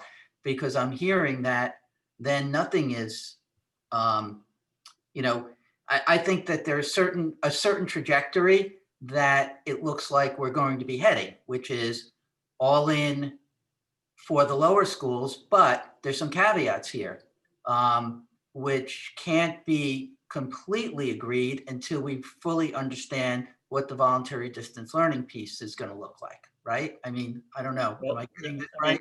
Tony, I mean, I think it's, again, no, that's a very good way to put it. I wouldn't call it circular, I'd call it linked. Yeah. We have brought you one linked approach. And again, I would say it was highly responsible for us to the minute we talk about all in, because our staff said it to us, our families have said it to us, union leadership said it to us. If we're all in K-5, what are we doing about voluntary distance learning? What's that going to mean day to day for those children and the teachers? So we said, all right, this is the approach that Wilton has used, some others have used, we think will work well, but it hinges on added teachers and bringing it forward. And if it doesn't work, it doesn't work. And when we can move quickly to come back, because we've got, as Ken said, there's been, lots of work over time on these various to get these things to you. We can move very quickly Monday to have to you in writing. Then you can determine how you as a board want to deliberate.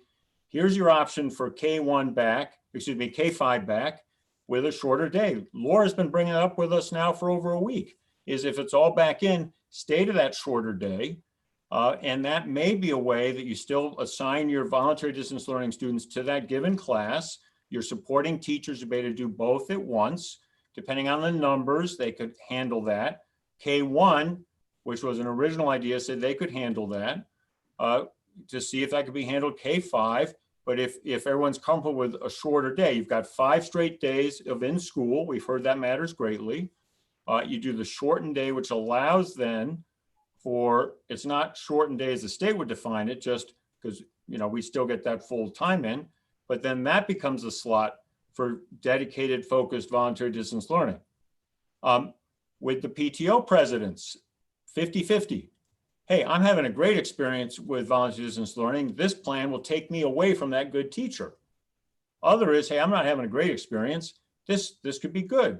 So, we've done our homework. We know that it's very divided out there, even in the voluntary distance learning community. So we could bring back to you rather quickly. I mean, Monday's not a stretch to say, option as we presented right here, just fill that out a little more and tie it from the document you already have that has a lot of detail on voluntary distance learning has happened to this other option of shortened day. K-5. And how that advances volunteer distance learning, because we have to pay attention to both here. And the only reason I had raised early in this meeting the need for a decision, we can be flexible on that, is if that date of the 26th is as late as you feel you can go, and that's as late, we need the lead time to get organized and ready. And to bring and you know, but we can be working on some of those particulars.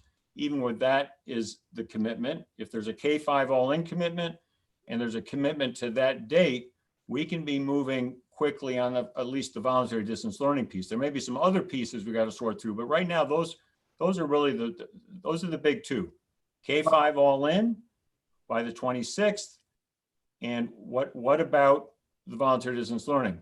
Because K-5 all-in by the 26th, we're right there with every other district in the region. Is there an opportunity to stagger the two schools and have one school start on the 19th, all in? We talked about that. Principals, you want to give the answer? The principals, we talked about that.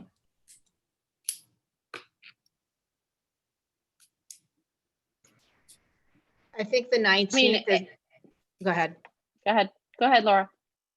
I think the 19th is a challenge. You know, it sounds far away. It's 6 school days. Monday's the PD day. We're also running PD all day on Monday.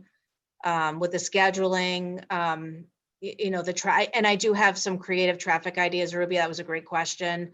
I have multiple scenarios possible so that we aren't cutting into the instructional day at the end of the day, should we be here full day, of how to do that creatively. The town has been great partners with us on the traffic patterns we have in place right now. And I think the 19th is a stretch. We also have, you know, very detailed plans for students with support. It takes a tremendous amount of work to schedule those. Those are individual schedules for related service providers, teachers. I know it sounds simple, it's very complicated. I'm not sure if that answered the question. And I cut somebody off, I'm sorry, I'm not sure who that was. No, that's okay. It was me. It was no worries. Sorry, Taffy. Patty, I don't know No if you want worries. to join in, or Tracy, because we did talk directly about that question, because some districts have phased. They're bigger districts, their buildings aren't right there. Ours are too close. They're completely combined as to scheduling and other things. It felt that we could, in 2 weeks, which is fast, we could be fully ready to bring all back in. And the other issue is the 19th, we will not probably, we want to resolve this voluntary distance learning piece so that 100% of students understand what's going on. But I know Patty or Tracy, we talked about phasing and decided. Yeah, there was, sorry, Bill, just one more piece I keep forgetting. You know, we are so conscious of the resources we have and being fiscally responsible. So when we spaced students out and we went into desks to maximize social distancing in the classroom, you know, at Hurlbut, we borrowed desks from WIS. We worked in partnership with them. We took, I don't remember the exact number, maybe 100 desks from WIS because they wouldn't be using them. We're using them. You know, we're in the process of figuring out how to still have the setups we need in the classroom. And when WIS reopens, they're going to need their desks back. So, you know, all this is happening. It's just, you know, a lot of logistics that we continually work on. I just kept forgetting that. I wanted to mention that as well.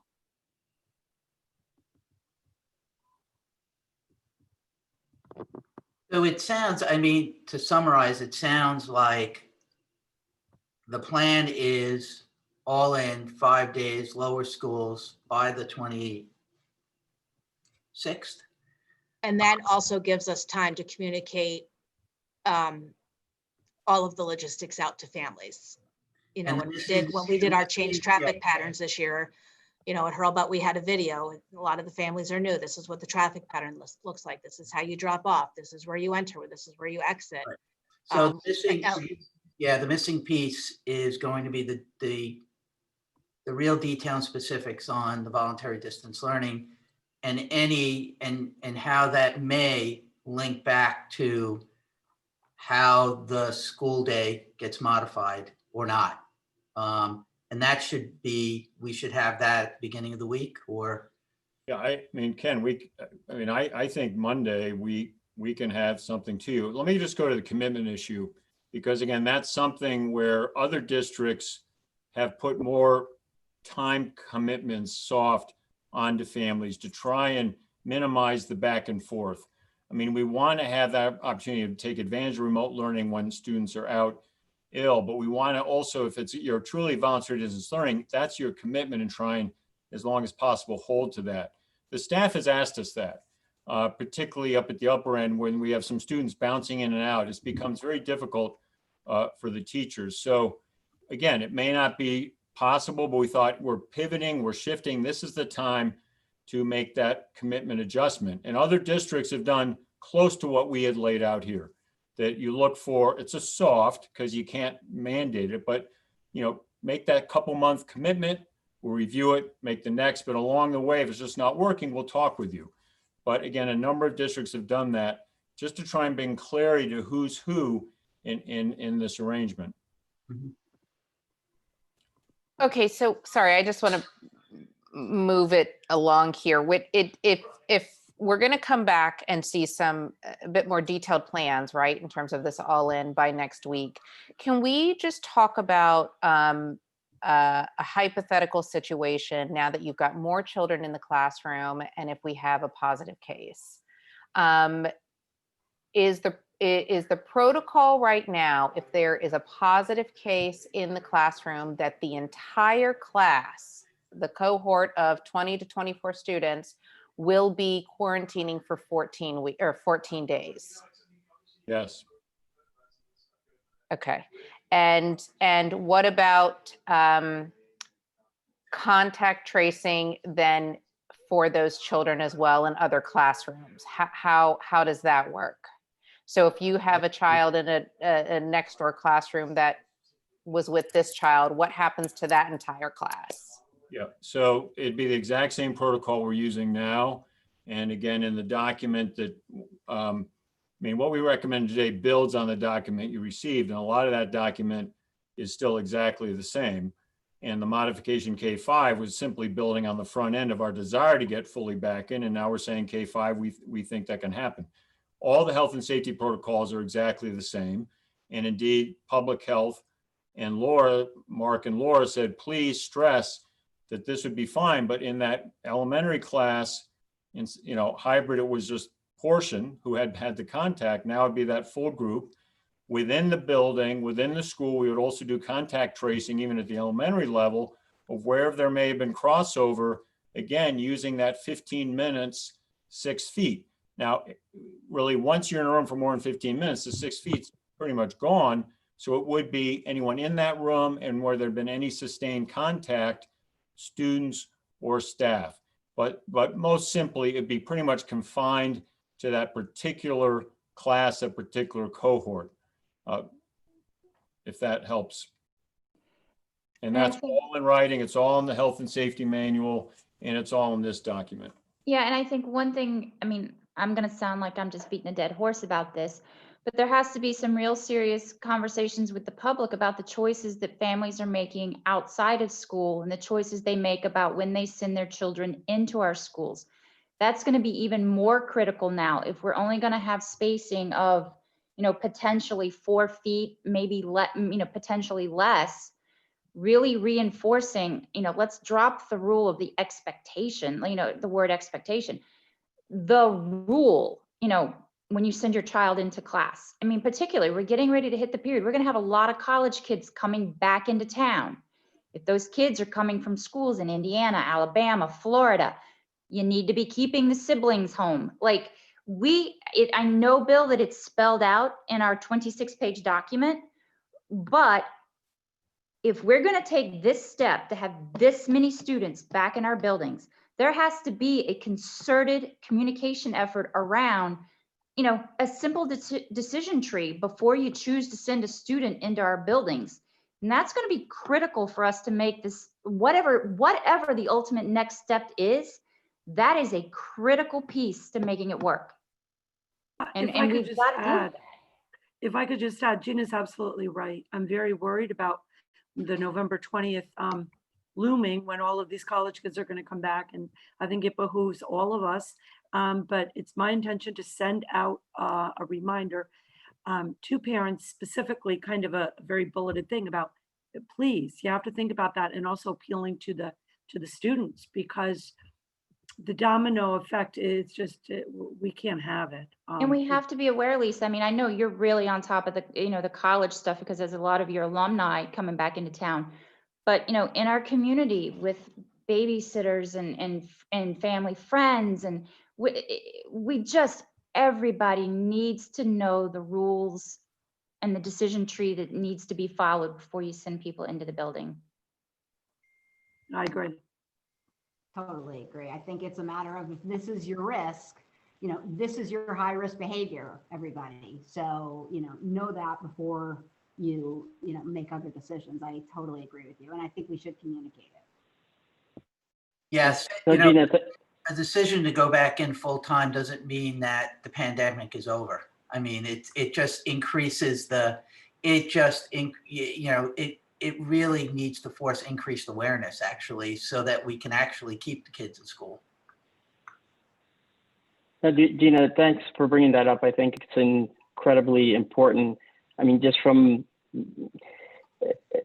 our kids interacting with people from other towns, let alone people coming in from, other states, right? It's even in our near vicinity, which brings me to a question that if hypothetically any parent has a kid that shows symptoms that they want to keep them home because they think they're sick or could be getting sick, how will they participate in that day's instruction? So right now, students do not go in and out of voluntary distance learning on a daily basis. They're out sick, they're traveling. It is something we've started thinking about. I'll just speak for myself, and I know Patty and I have discussed this, but parents asking, can my child just join for the day because we're traveling, in the winter we're going skiing. It's very disruptive to the classroom. Particularly at the younger levels, students don't necessarily have the materials at home that they may need. Teachers then need to add them into the Zoom links. As we move into this next phase, it's certainly something we will continue to discuss, but it is very challenging for our teachers to be juggling all of the needs in the classroom in front of them and the voluntary distance learning students who are predictable and on a schedule, and then hey, I just want to join in for the day or for these couple of Zooms. So when we ask families to commit to voluntary distance. Can I chime in here? I think at the elementary level, and maybe at WIS, that is right, that it is going to be extremely complicated because the child also needs supervision at home to chime in for a day. I also think the whole thing of, we're going skiing and everything else is just, as Bill once said, gaming the system. We're not going to do that. My concern is that when kids are in middle school and high school, where it is really easy to fall behind, right? Miss a day, okay, miss 2 days. You're really, in high school, you're behind. I mean, it takes some real catching up. And Lisa and I talked to you about this a little bit, but I just wanted to raise it with everyone. And that is that we create a disincentive to act appropriately as parents and protect our children and our neighbors' children. If we say, we want you to stay home as a precaution, and no, you can't tune into school. So you have a perfectly healthy child who maybe had a fever when they woke up, tested negative, but they have to stay home for the day, and they've kept their young sibling home, and nobody can tune into school. It doesn't make sense to me. In fact, I think it's a disincentive, and kids, and the parent might be more willing to say, you know what, this kid has a fever, I'm going to get her tested, but you can go into school because I don't want you to miss. If I It can would just- respond, if I can respond to that, because I think. Sure, that, no, please. Yeah. Yeah, because you and I had talked about it, and I know Hillary raised the issue, and I won't belabor the point, but the bottom line is this, that with the new proposed schedule that we will be going to after first quarter, and we'll be able to have the students very easily log in the morning, because there is an expectation that they will have to log into every class. That being said, you know, what people don't realize necessarily is and it kind of gets to Victor's point about like, what is it like? What are the scheduling details? Right now at the high school, we have, I think it's almost less than 8% students in VDL. So therefore, there are many, many classes at the high school where we don't even have the links. They have the links because everybody logs in the afternoon, but in the morning, the teacher may not be looking for them because they don't have any other VDL students. I know someone called me the other day, right in the middle of the day or right first thing in the morning, and was talking to my assistant here saying the kid has to log in. He has to take a math test. It's like, we can't call into a class and open this up. It doesn't work that way. So one of the benefits of the new schedule for us will be that the links will be there. And because there is an expectation of the other group logging in every period, then that takes care of that situation. The other thing I just want to say, and I don't want to belabor it, is because of the piece in the afternoon with so much of everyone doing the distance learning, the actual time that they miss, if they are out 1 or 2 days, it's not good, but it's not as terrible as it sounds because of the rotation. You know, they might not be able to come in the morning because let's say they were exposed or they were staying home for 2 days. But then that next afternoon, they see those classes with those teachers. So it's not like they're cut off for 5 days.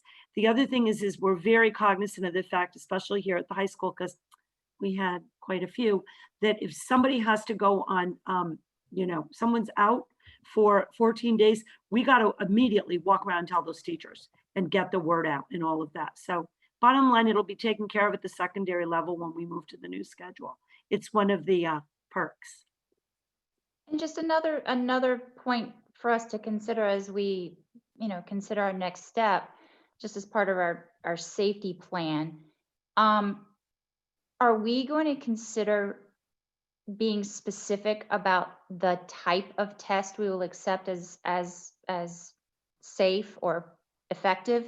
I know some area districts are mandating it has to be a PCR test. I know other area districts are being specific with the timetable in which you take the test.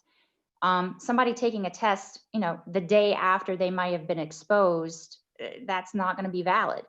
I just feel like, again, being very specific about the rules is going to be what's going to make this work, regardless of which decision we make and the details of the decision we make. But right now, we say a test.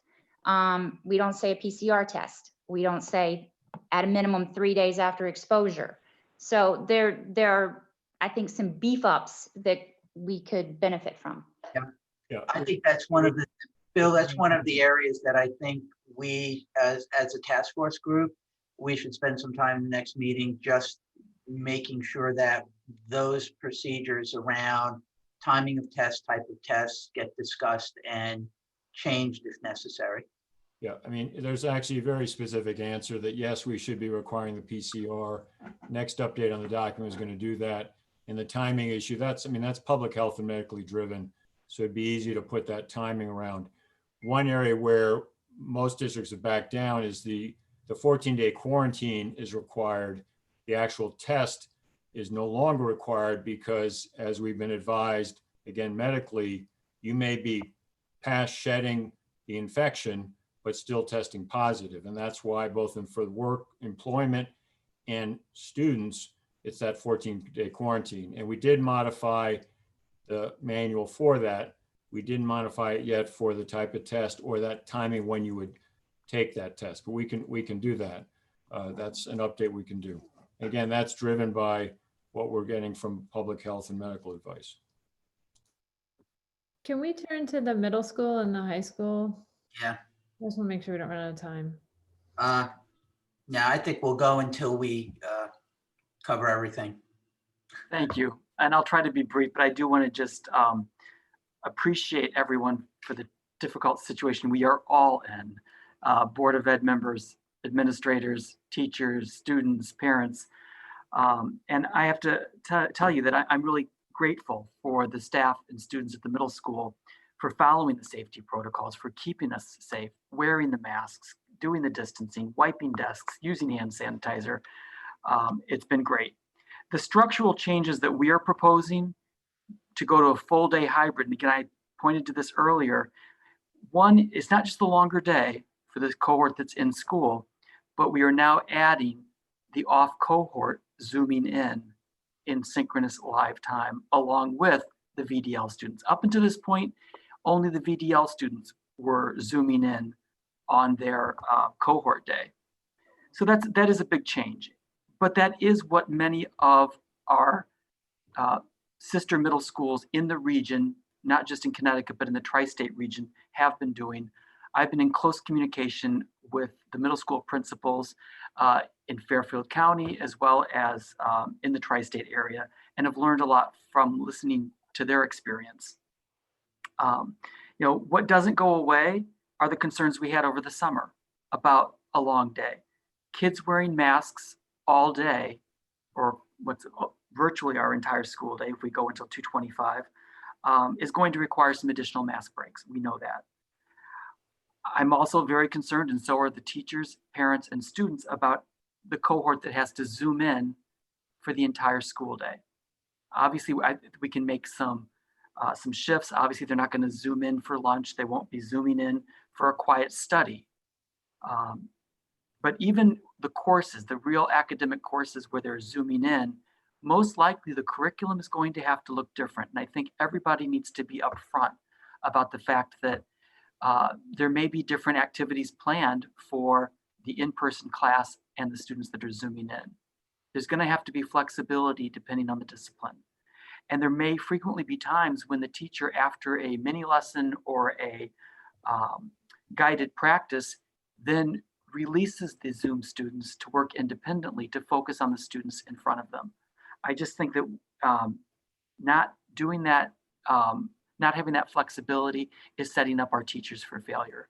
And our teachers, they're actually very split on the model that we go to.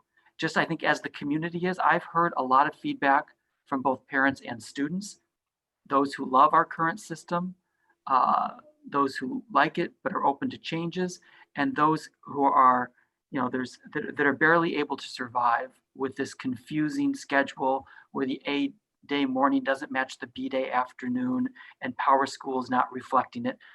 So that goes away with the all-day hybrid. There's clarity, there's simplicity. While there may be some planning challenges for the teachers, there's also some relief in the sense that they now have their class united, at least, because the whole class is participating just in a different format, whether it's in person or whether it is via Zoom. I think one of the things that I've learned from the other principals who've done this from the very beginning, many like in Westport, they have the asynchronous Wednesday every week. And it's only asynchronous for the morning classes. And then every week, teachers have time for professional responsibilities. Many principals have said that's the only thing that makes this model of teaching, which is not one of the models we planned for over the summer. Again, let me just repeat, we never planned to have a hybrid where teachers were teaching one cohort while the other half was zooming in.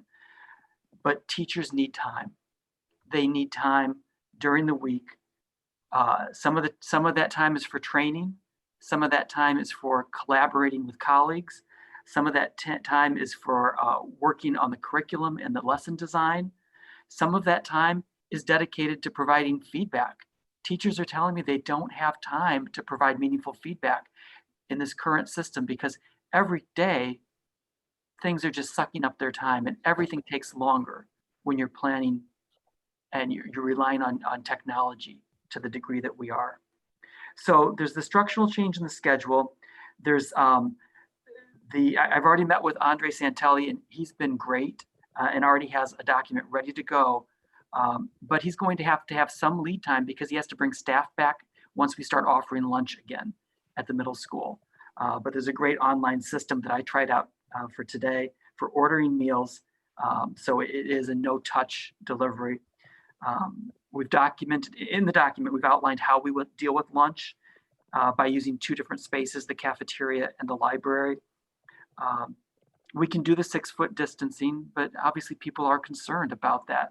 Some parents have told me that I may have some families that have been happy with the hybrid in person move to VDL simply because of the lunch issue. That may be a complication for some families.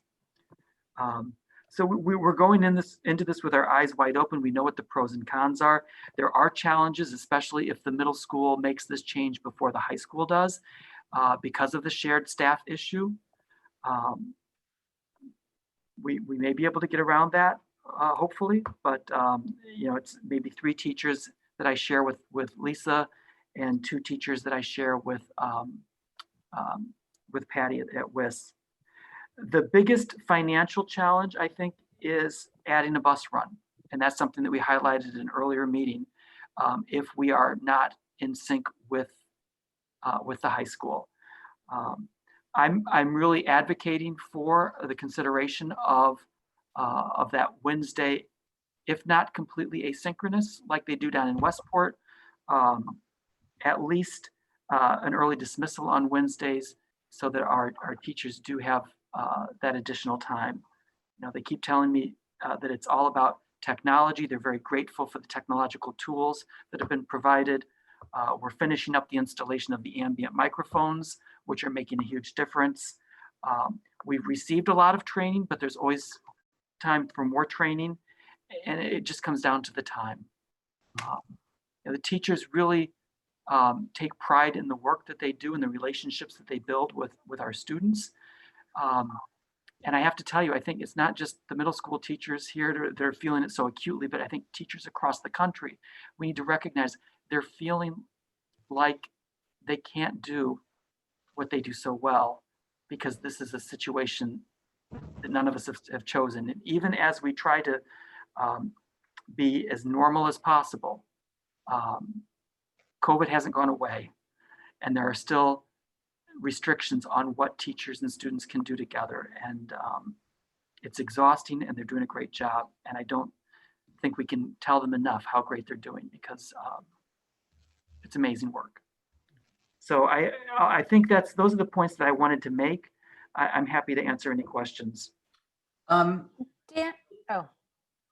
I just have one quick one, try to get this off the table. You mentioned an extra bus run.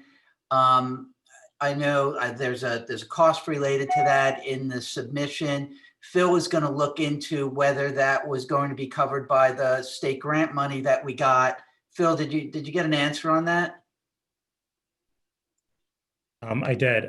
Based on the initial guidance that we have on the CRF funds, that will be covered under the CRF grant. Okay. All right.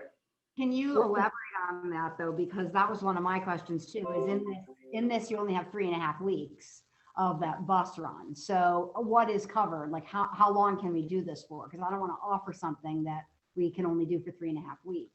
Sure. In terms, I'm sorry, Tony.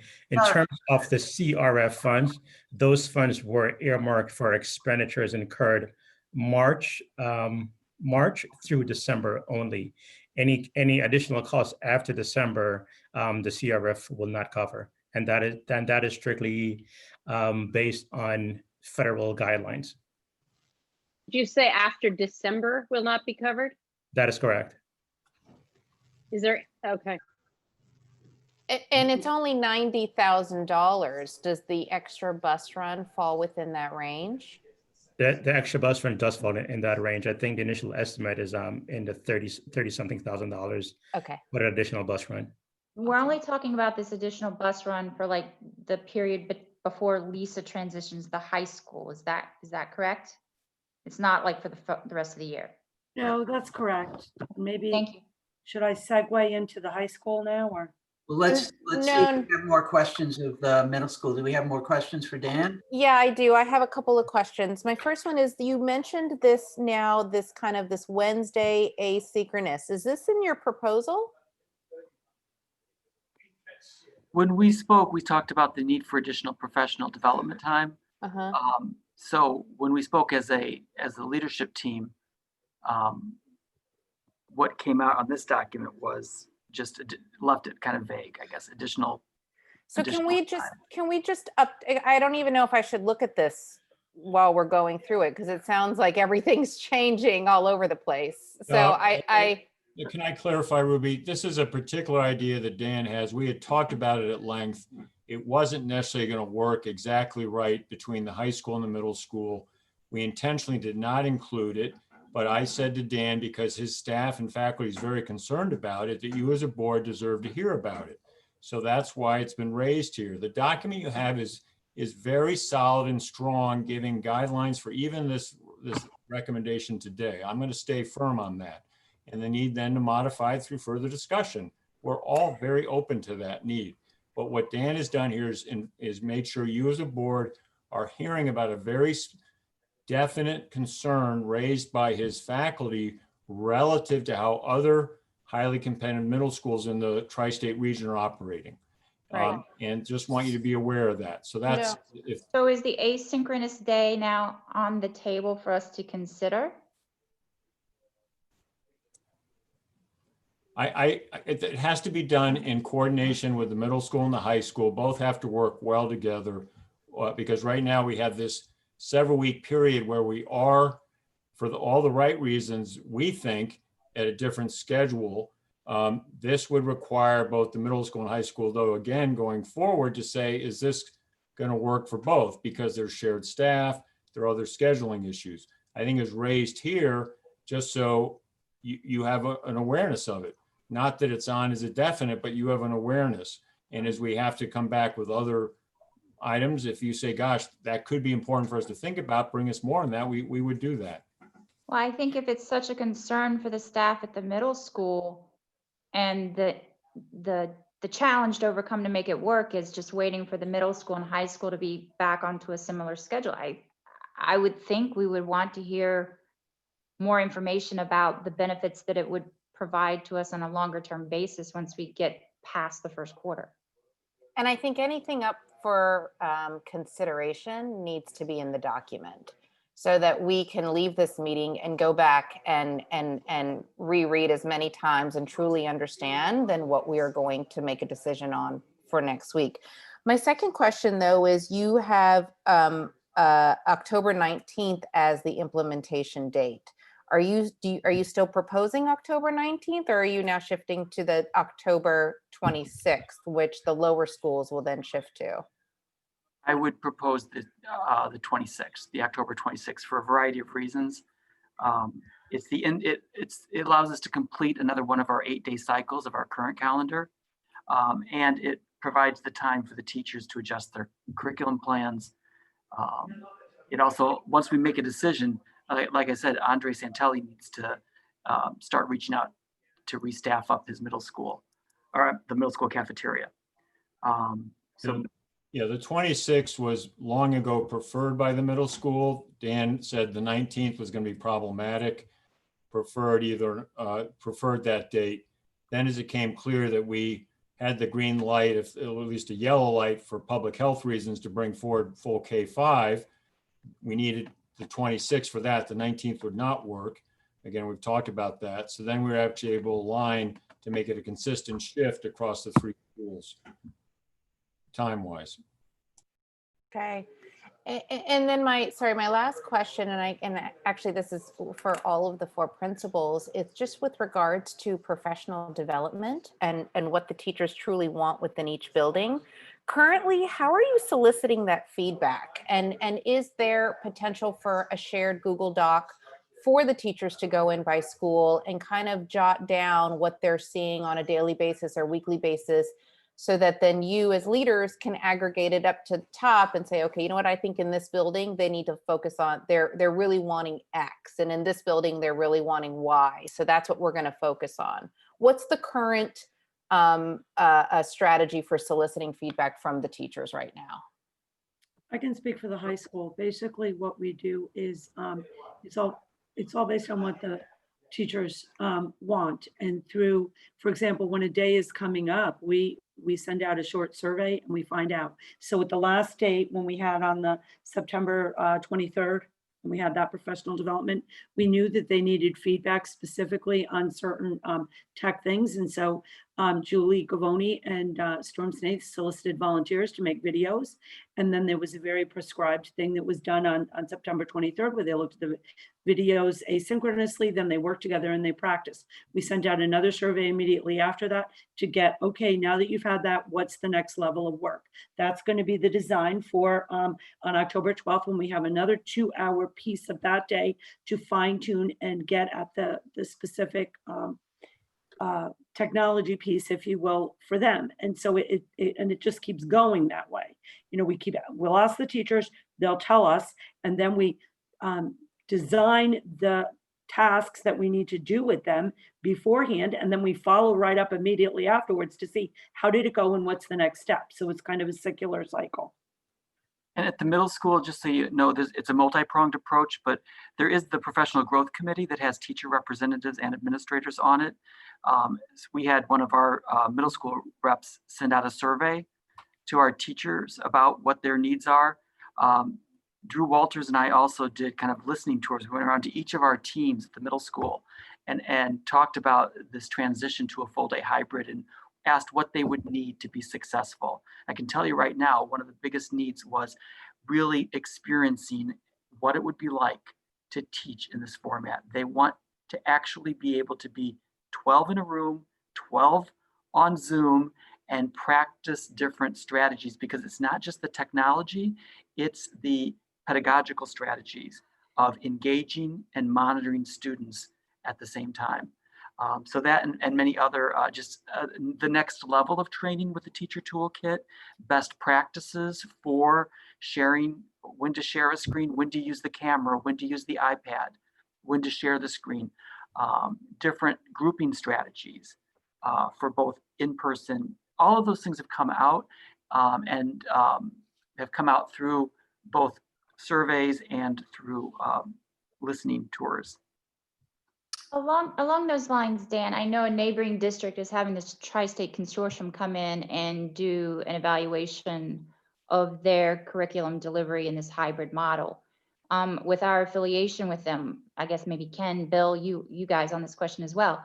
Will we, as a member of that consortium, be able to have access to that report and kind of get some on the boots from the experts about how hybrid curriculum is working? You mean access to another district's report? Yeah, as far as cultivating best practices, or at least like I mean, I know we won't get the nitty gritty of the report provided to them, but as a member of Tri-State, will we have access to like some best practice ideas that may be bubbling up from that review that's taking place? Sure, and you know, we're all involved in Tri-State or high school principal groups where we're, you know, connecting with our counterparts to get that info. So if it's happening in another district and there's an evaluation, we certainly can talk. We can even be on one of those evaluations as, you know, part of the visiting evaluation team. You know, right now, I'm sure everybody's just got a lot going on. So we're trying to just, you know, share information, get that. So yeah, Tri-State's a huge resource from our standpoint. I'm also connected with the school improvement group out of Hartford, which you can get information from. So absolutely. Gina, I'm part of the middle school, the Tri-State Middle School Principals Group, and we usually meet quarterly. This year we've decided to meet monthly with that group, but I'm actually meeting on the off weeks with the Southwestern Fairfield County group. And was on a call at 1:15 today with neighboring districts. So we are sharing and sharing and sharing. And that's where a lot of my recommendations are coming from. They've been informed by the experience of my colleagues in other districts and what they're trying to do. So Dan, how are you planning on doing that practice run? Because I think it's an excellent idea. When you do it in real time, you know, you make a lot of mistakes in one day and you're, you know, 90% of the way there by day 2 because you're doing it in real time. Are you going to go ahead and do that? This is one of the activities that we're planning for Monday, October 12th for the Columbus State PD. And we will hopefully have some follow-up PD times. And this is the type of, did you hear that? I just realized I was muted. Yeah. We have an October 12th PD day this Monday. And this is one of the things that teachers have asked us to prepare to give them some time to train on. Okay, this is totally off topic, but just hearing us again, we're still referring to this as Columbus Day. At some point in our whole, like, reviewing certain practices, certain things, can we put the name of this day off up for discussion at some point? Sorry. Hey, Dan, at the risk of being a little dense, going back to the, challenging keeping the 19th versus the 26th, what's the pain point not to keep the 19th? There's a couple pain points. One is that would be in the middle of one of our 8-day cycle. We're following an 8-day cycle. So it takes us 8 days to get through so that all of the teachers, especially like in the PFAs, have gotten to see all of their students at least once live. So it would be breaking that up before that cycle ends. And then it really is the time for the teachers. This is one of the areas I mentioned earlier. It's hard to find consensus in anything related to distance learning, hybrid model, or anything, but there was a strong preference on the part of the teachers when I surveyed them about the possible start dates. And the teachers, listening to the teacher voice, was strongly in favor of the 26th as the start date. But am I right to assume that the challenges presented by shifting are different? I mean, Patty and Laura really articulated the scheduling issues. When you're still in hybrid, some of those go away, I assume. True. We don't have all of the same issues that they're going to have. Our issues would be more around we've got to get cafeteria up and running. That's our biggest one, because we have not been serving lunch at the middle school this school year. And we've got to get the information out to parents about how to set up these accounts using the NutriSlice system to order and to make sure they set up their accounts to be able to pay for the meals. We have some scheduling just in terms of duties that we have to adjust. So we're covering the lunch duties. And we need to make sure that we have developed a coherent recess protocol, what's allowed, what's not going to be allowed in terms of recess. From the teacher's perspective, it really is getting comfortable with the format of the new model of teaching, as well as the curriculum, making the adjustments that they need to do to the curriculum, because they've been planning, and our teachers plan. They plan out their whole year very, very early. And now they got to go back and adjust their lesson plans that they've already planned for using this model. So that's why their preference was strong for the 26th. Okay, thank you. I think the meeting was started, though, that we're pushing it from the 19th to the 26th because of additional hires, and the fact that it takes time to do that. If we take that out of the equation now, then that's how Bill set it up. If we take that out of the equation, based on what you're going to come back to us next week, I would still highly recommend you guys considering the 19th. Yeah, well, Ruby, it was far more than I really need the principals to speak to that, because we spent a lot of time on this. It's not just the hires, it's the scheduling, it's the transportation, we have the professional learning days. It's not just the hires at all. That's a piece of it, but I mean, the 19th was when it was the K1 and just the others, but then when we said let's commit to K5, that amount of shift was going to be better. And as the middle school said, they always wanted the 26th. The 19th was not going to work very well for them. So it's not just the hiring issue. It's that whole set of things that Laura and Patty spoke to early in the meeting. I mean, the principals were very adamant with me that the 19th does not work. Let me just be clear. They were constructive, specific, and it was a long list of things that are all very real and very significant. Including communicating with families, making it clear to families what they're coming back into, how it's going to work, all the rest. I mean, that's only 2 weeks out, and so that's tight time as it is.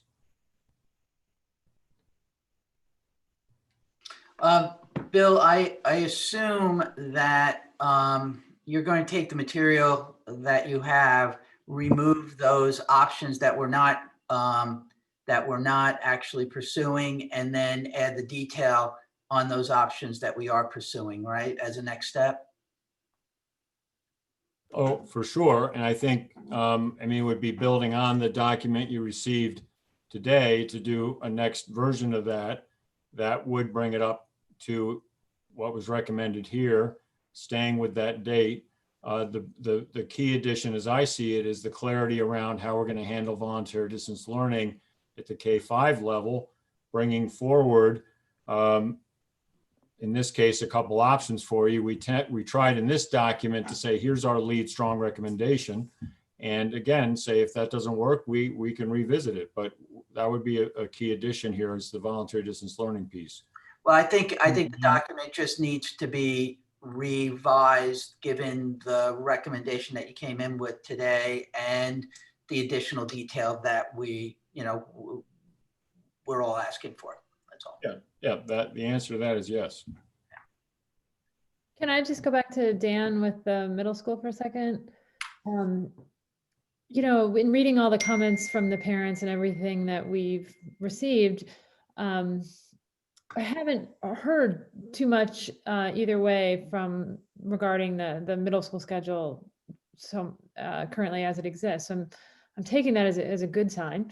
And I'm wondering, this new model that's coming out for the middle school, what is it that you think is better? Like, how are the kids served better in the new model than the old model? Is it just that it's more personal time, or is it something else? I think it's several things. And again, but it has its own problems too, obviously. I think first of all, and if I just share like what our current schedule looks like for those that aren't familiar, it's challenging because you might have a day where you have 5 through 8A in the morning for the gold cohort, and then they go home and everybody goes on periods 1 through 4B. And with that alternating with the blue and the gold cohort and then the A and the B day, you've got several moving parts. Middle school is not used to having a rotating schedule. And as much as we've tried to make it easy by having our hybrid our hybrid resource site on our website open up immediately when students open their Chromebooks, students are still confused, logging into the wrong period, getting the day confused. What are we following this morning? A day or B day? Is it 1 through 4 or 5 through 8? Blue versus gold cohort. We've even had students come on the wrong day. There's challenges at the middle school. Our students are still very young.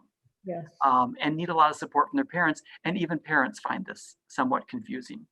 From a teacher perspective, there is a planning challenge with this type of a schedule because you have classes that are moving in different places. Frequently in a middle school, an academic teacher who simply teaches 7th grade science has 5 sections of 7th grade science and is able to keep them together and plan that class. Now you've got half of the kids have had it live one day, half of the kids have it live the next day, but then the next 2 days they have distance learning classes, and all of these classes, these 5 sections, are in different places all at the same time. So that's what teachers have told me is a planning nightmare. It's very challenging for them. It is more time though. I think the positives are it's more time overall, and it starts to unite the class. The 2 cohorts start to come together because of the fact that they are present at the same time for the instruction. And that brings in the VDL students as well. But, you know, I've had, like I said, I've had people that are concerned about this schedule, concerned about the other schedule. Yeah, and the reason I ask is because, you know, what's coming across during all these meetings is that it's very hard to switch models. And I think when we talked over the summer, you know, one of the major, you know, emphasis we had from the task force and from, you know, these types of board meetings was, you know, trying our best. And I recognize trying doesn't always, sometimes it's an impossibility, but to try and create models that could be very fluid and transitional, moving from one to the next. So I wonder, you know, Structurally, it is very fluid and it's very easy. Once we crack that hard nut at the beginning and decide to make our 9-period day and 8-period day, and how to work and keep our A-B schedule, that part of it made any of these other models possible. What's challenging is what we weren't planning for, which is new pedagogical strategies and new realities of trying to do 2 things at once, or maybe even 3 things. We're trying to be. Well, that's you're getting to where I'm going with it, which is what I wonder then is, you know, because it's so hard to do these transitions and we don't want to burden the teachers in ways with new models constantly, are we precluding ourselves from getting to full day in at the middle school by making this jump now, or does this jump help us get to full day? It's a great step towards, because now once we do this, we're on our regular schedule. Okay. Once we do this hybrid, we're periods 1 through 8A, 1 through 8B every other day. If we do something, if we're able to do it asynchronous or early dismissal, those days might be a little wonky with an early dismissal, but we'll make up for that. Okay. But this Dan, again, in 1 or 2 bullets, why not go back full day? It's the bus schedule. Wait, full day in person, everybody? What are you talking about? Why not do that? We really can't handle that from a safety space perspective. We're talking crowded hallways. We're talking, because we're moving every period. The kids transition every period. Fine. Lunch, I can't provide lunch. That's fine. That's fine. And the asynchronous Wednesday that Ruby was asking about, where did we land on that? You're gonna, I mean, because again, 90% of the people out there. I think there's got to be more detail on that, right? Because 90% of the people out there that, you know, are expressing concern about not enough instructional hours. I just think, I'm sorry to say, but asynchronous for most of these kids means an afternoon off. I hate to put it that way, but it results in that. So I need to sort of say it like it is. Okay. Any more questions for Dan, or let's just move to Lisa now? But I should point out valuable time for the teachers for that Wednesday. I get it, Dan. Lisa. Good afternoon. Okay, so I gave you some supplemental materials that you know, clearly can read it. I'm going to just do a couple of highlights. So I would say that the first thing is that you know, our biggest focus on our goal is how to do the best matching we can with the instructional pedagogy and the different classroom environments that we're dealing with, both distance and traditional. And we've really been, you know, right from the get-go working on that. We do not want to switch anything until after November 11th. And that has to do with the whole idea of the first quarter needs to end clean. The teachers have already planned out how they're assessing and doing different things with the students. We don't want to upset that, quite frankly, in any way, shape, or form, especially for our upperclassmen. Junior year is a really important year, and as they all are. But when I think of the students and what they need to accomplish and the teachers, and to be able to get done, close out the grades without any other you know, changes. I mean, we can pivot pretty quickly, but I would not touch it during the first quarter. The other reason is because we have all of these college visits that are scheduled in the afternoon. That was purposeful during the virtual learning blocks, and we will be done with all of that by the first quarter. So I think that looking at those 2 things, we're in good shape then to, you know, consider the full day hybrid model.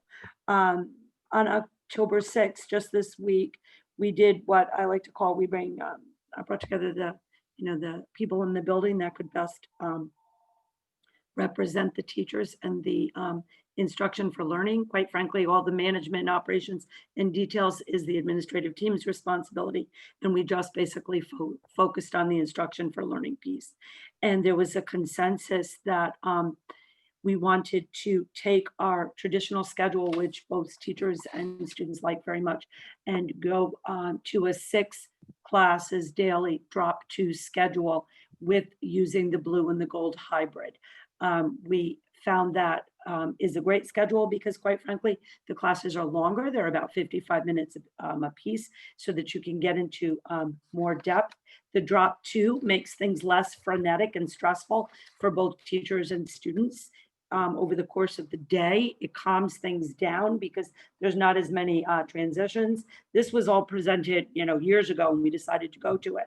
The teachers really like that schedule. The students do too.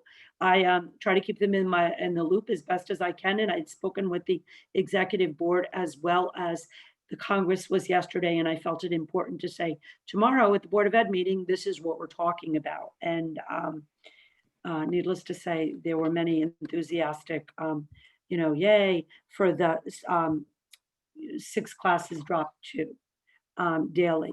So we spent a time specifically talking about what the on-home days would look like and the fact that students would log in at the beginning of the class and that would be the expectation. So in looking at that, we're looking at the idea that there would be more structure for the at-home days and there would be more in-person time for the students, which is what they need.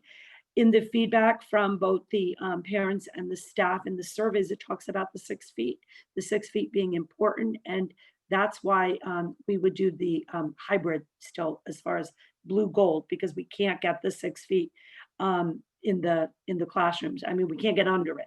So it'd be very difficult to bring everybody back full time. But, quite frankly, who knows? I'm optimistic that moving forward over the course of the year that we could still get there with all of our social distancing protocols in place, because I think that we've done really well on that. I'm really proud of things that have been happening, especially outside with the athletics. I'm out there pretty much every afternoon. The kids are wearing their masks. If they aren't, they know that they're going to frankly get reprimanded. Boys cross country yesterday about making sure your masks are on when you're waiting for your photos. So all that's going very well. And I think that we have an appropriate plan in place. I'd like to talk a little bit about the professional development initiatives I talked about September 23rd, which we were really focusing right from the beginning on the toolkits and all of that. We have several opportunities that we've already planned to be able to get us there, to be able to go to this schedule. But when we met with the CILs and we did this and it was sort of a practice exercise so they can take it back to the departments.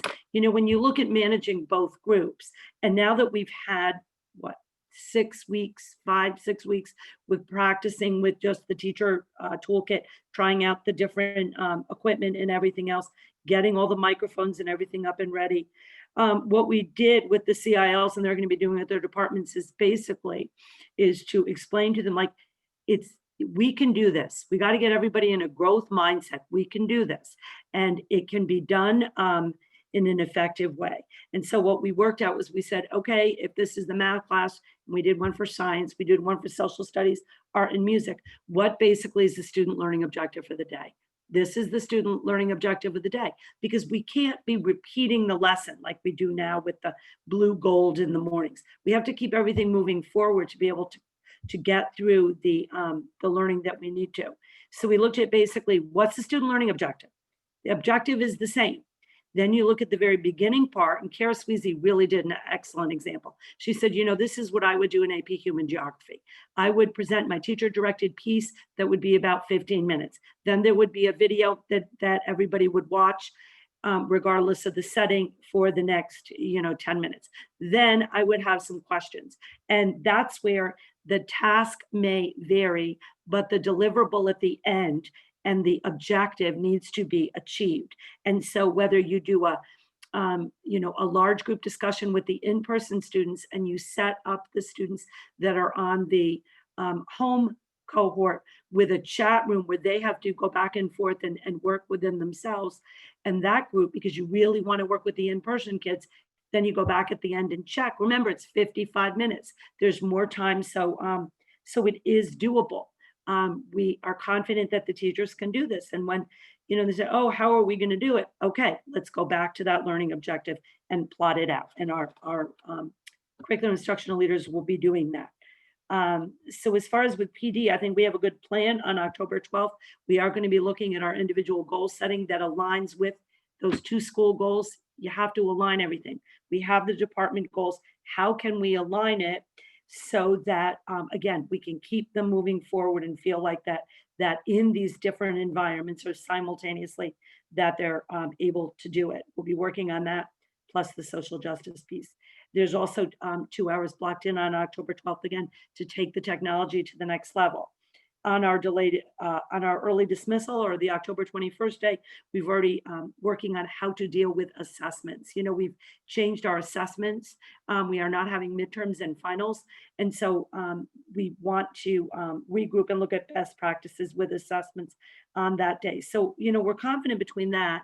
We have curricular partner time built into the high school schedule. The entire English department, for example, is free at the same time. They can all work together during the day. And that is the expectation over an 8-day cycle, that 2 of those cycles that there's curricular time with their partner or with the department. They also have the monthly department meeting. We're gearing any faculty meetings toward this work. Then we'll have November 3rd, and then we'll be able to move to this model, if everything goes smoothly, probably the week after the quarter ends.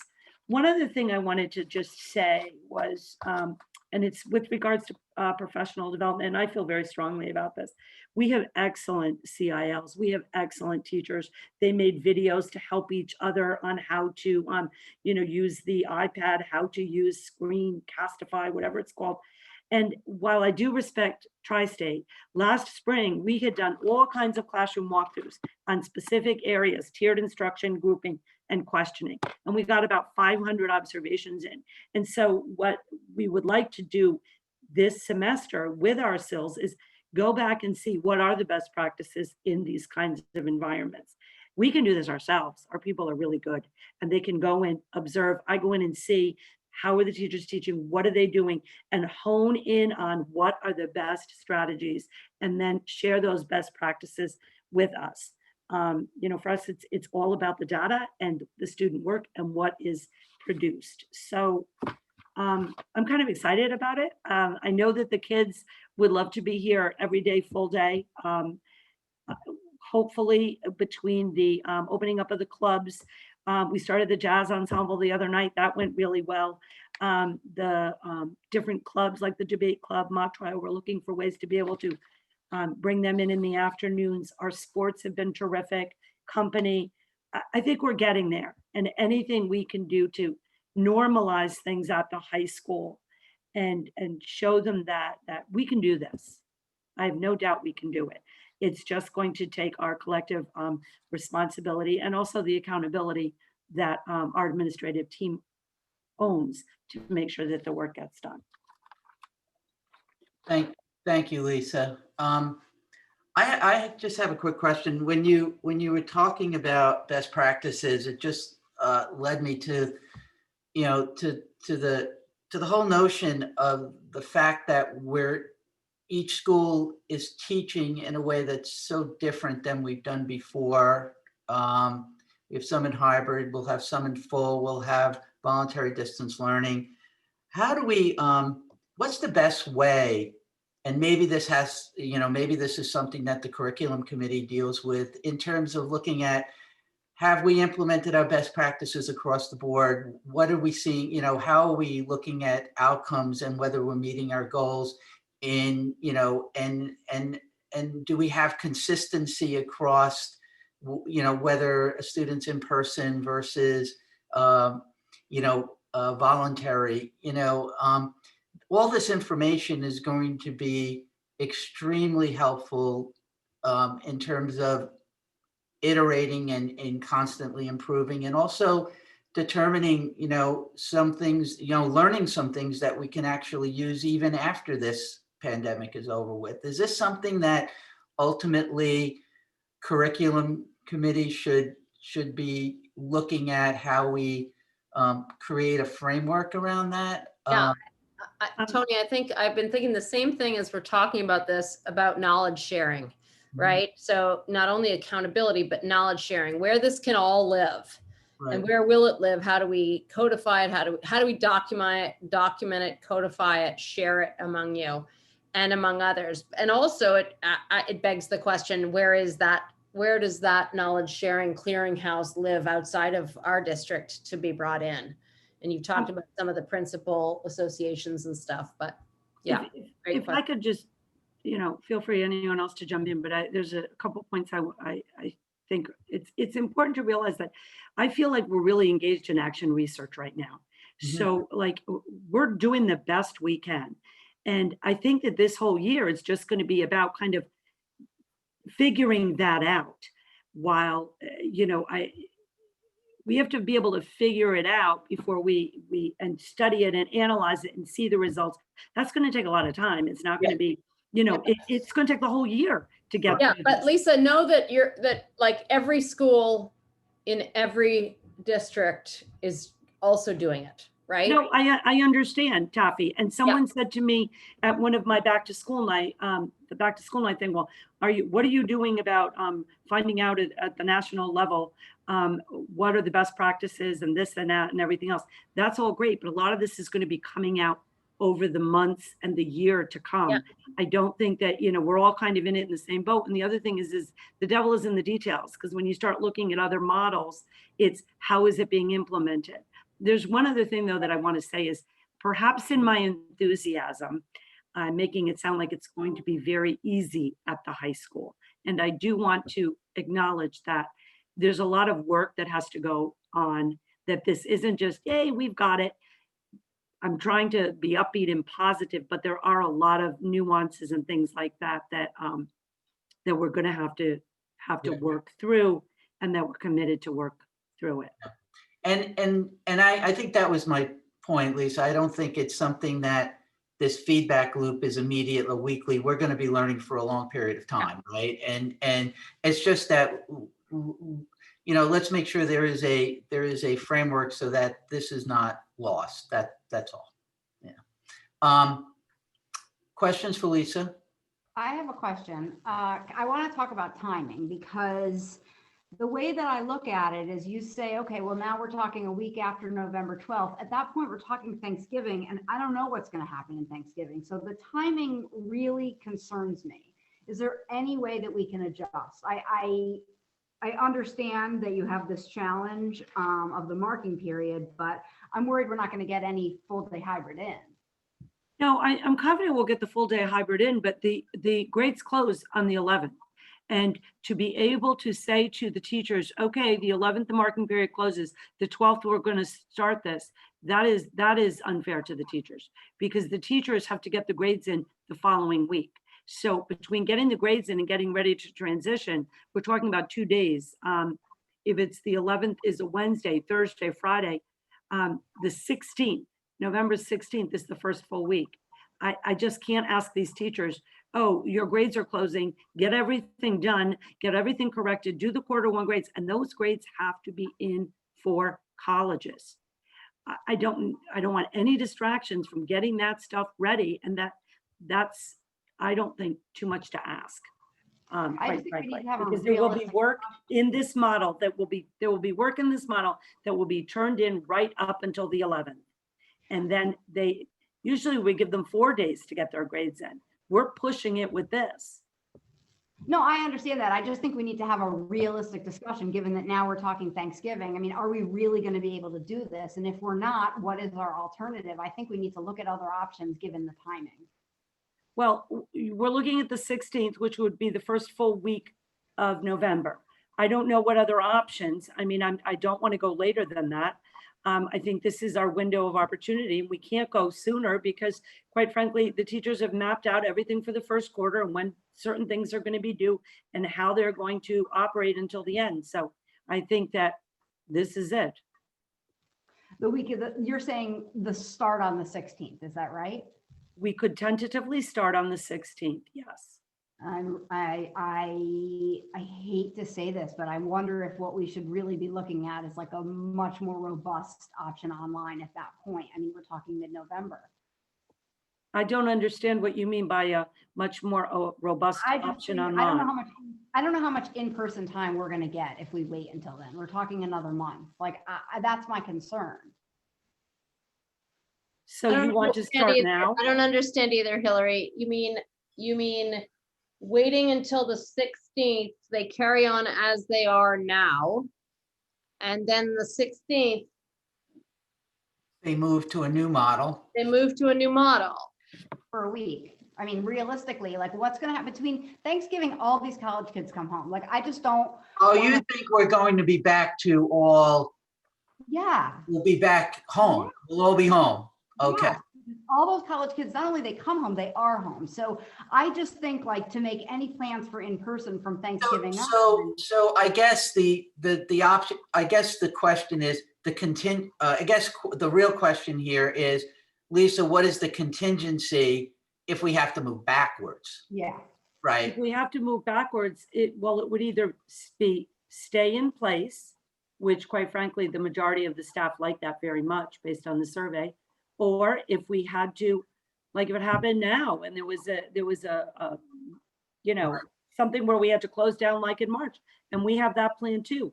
We designed the schedule, 50-minute classes. We have blocks in the afternoon for departments when they can give assessments and all that. So we have the schedules. It's just, there's no way that we can move quicker on this. And while I appreciate that there's a window,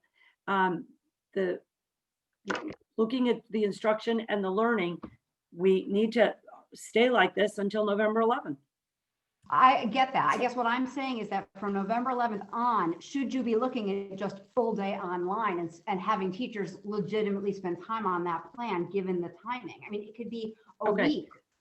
That's my question. Teachers would need to spend time on that plan as far as planning their lessons. That's not a change for them. They did it all last spring. So I would be concerned to be prepared to jump to that if the metrics don't warrant it, given the importance of the kids want to be in person.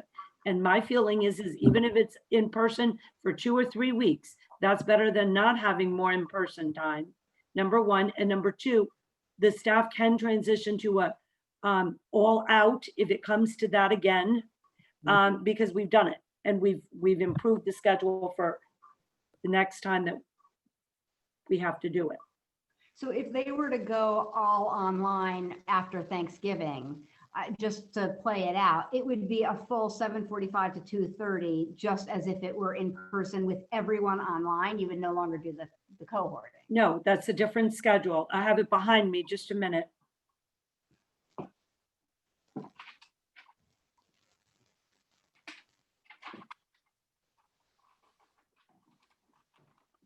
The way the schedule works is there would be 4 blocks in the morning.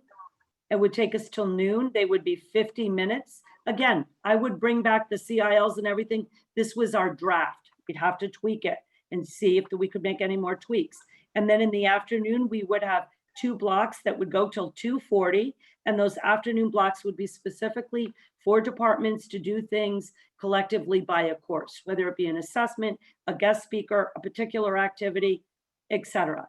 And basically it's what we're looking at is a rotation. Okay, I guess I'm saying that I don't know how much time you want to spend creating this hybrid plan is kind of where I'm going with it. Given that you're so firm on November 12th, I'm concerned that teachers are going to spend a lot of time planning something that's just not going to be like, have any days in it. I mean, it's going to be like a 2-week plan. Like, I don't want to ask them to do something. But it's moving. Okay. I would say to you that with regards to the teachers, one of the big stressors is midterms. We've taken that away. We're looking at different ways to assess. They would just have to plan for the virtual learning environment, just like they've been planning to do, the virtual in the afternoon and the in-person in the morning. Just like for this, they would be looking at working through both. I would hope that at some point, if it's not now, we could at least get to the full day hybrid at some point of the year. So I guess I'm saying some of this professional development is the same. Learning how to work the iPad to address groups at home, whether everybody's at home or half the groups at home. So I don't see that as a big stumbling block. And I think that if it behooves us to at least come up with a plan. And we do have the plan. We have a lunch plan. There are details that have to work out. But quite frankly, all of that details of management and operations falls on the administrative team, looking at reassigning rooms, figuring out duty schedules, checking the minutes, checking the contract, making sure teachers have a 30-minute lunch. We've already done that. We had a whole list of things, and Julie, Matt, and Mark, and I, mostly Julie and Matt, quite frankly, have been working through all of these different things to solve it. So, because we know Lisa, that we have to be prepared. Lisa, so just to be clear, so after the plan is, because it's not in this document, so I'm not entirely clear. So the plan is after the quarter ends, the next phase is full day hybrid. Yes, given the metrics, okay, if they're fine. Yeah. Yes. Yeah. Okay.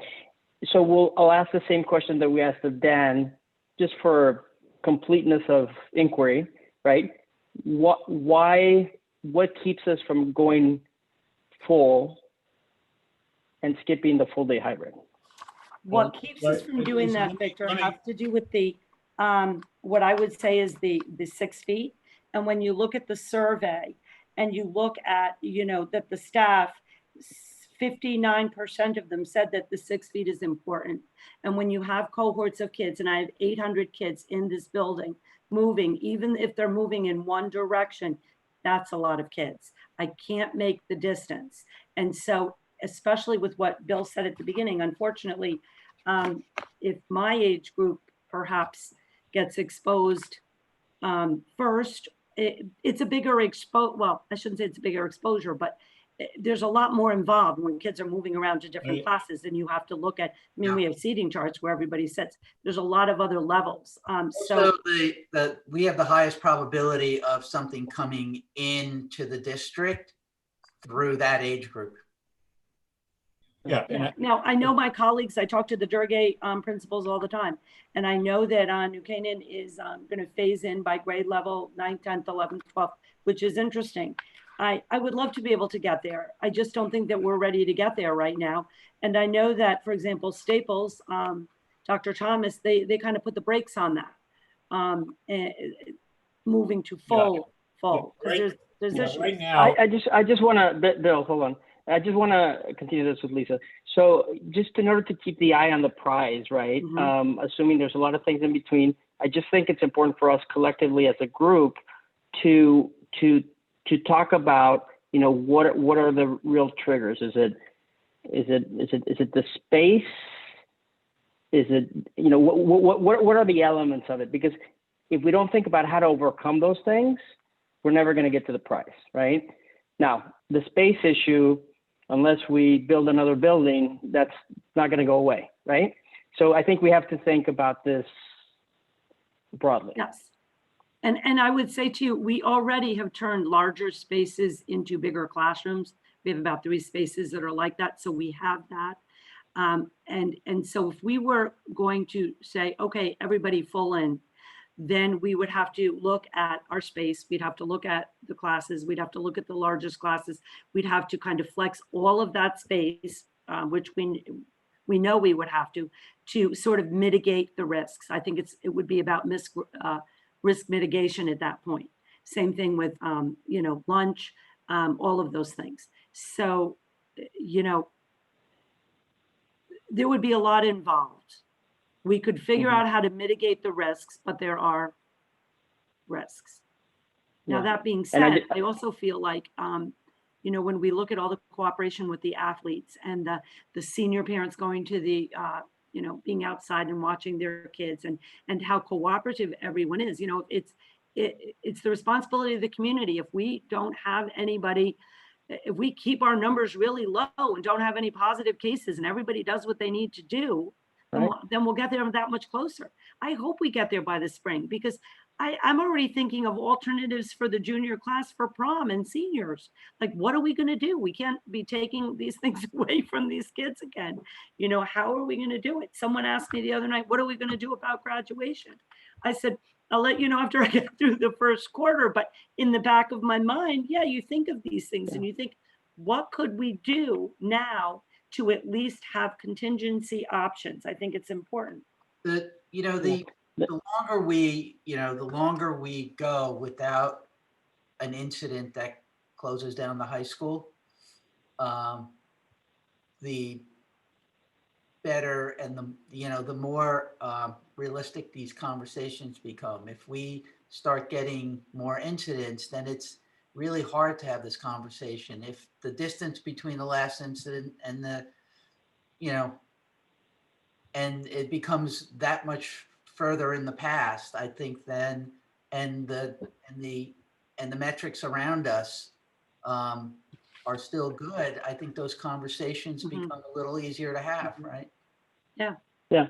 No, and I'm glad to hear that everybody were thinking about it broadly, because again, what I don't want to be here is talking about just tunnel vision into 4 feet versus 4.5 feet, and that drives the entire discussion. So I don't think that can really for the middle school and the high school. I think the discussion, unfortunately, is less micro and more macro for those schools. I don't know, in my view, because like you said, those kind of micro discussions are important, but I think it's the distancing issue is going to become not only distancing in school, but gatherings and all of that stuff. It becomes a little bit more of a macro issue to discuss, right? I have a quick question with the current setup of high school. And Taffy, I think either you brought this up or Gina brought this up. But if you look at the extra bus run, it could really apply to either the middle school or the high school, right? Because it's you guys now are on different times. And I see here now that it was the additional 36,000. But my question is now that you're operating independently, is there an opportunity to maybe get one more period in the day in person? So instead of having it 4-4, maybe having it 5-3, just so that you get that extra period of student to teacher in person? If it were the high school, they would opt with the split the way it is now, and until we do the other one, the staff would probably actually opt for the less in person and more VDL, because the remote learning, you have everybody there at the same time. And so that would most likely be their preference, because it would increase the time where the whole class is together. Yeah, I was surprised though. And just looking at how the parents responded in the survey, I was expecting a larger percentage of parents saying, keep it the way it is, because I've just heard from a ton of people that they really like the balance.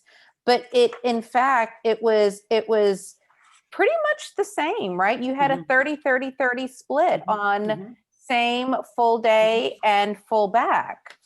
So that tells me that there is still that yearn for more in-person time. And I'm just thinking, if you have the flexibility with your own, you can have the buses come whenever you want them to, because you're not having now to partner with the middle school.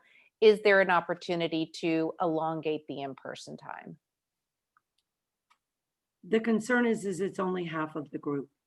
I hear what you're saying. I have to think about that. Let me reflect a little bit on that.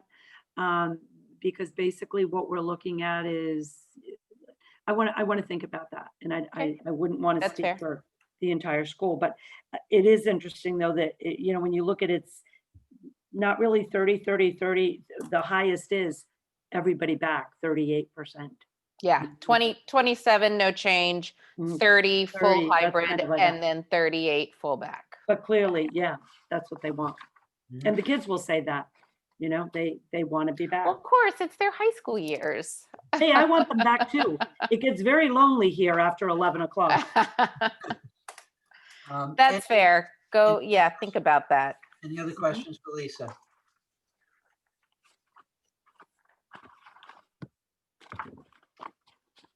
No? Okay. So I think, Bill, I think I've restated it. Oh, Melissa, did you? I had a question kind of for everyone maybe, or not just Lisa, but yeah, I'm just wondering when we're thinking about what's working well and what's not working well, and I know we spent a lot of time at the beginning speaking about the VDL students, but I keep thinking about them, and I'm just wondering about the consistency of the product that we're putting out across all of our grades and within our grades specifically. Is there a way during these professional development days to work with the teachers within the grades to make sure that the product is consistent across the board? Because I do feel like the VDL experience varies student by student based on teacher by teacher.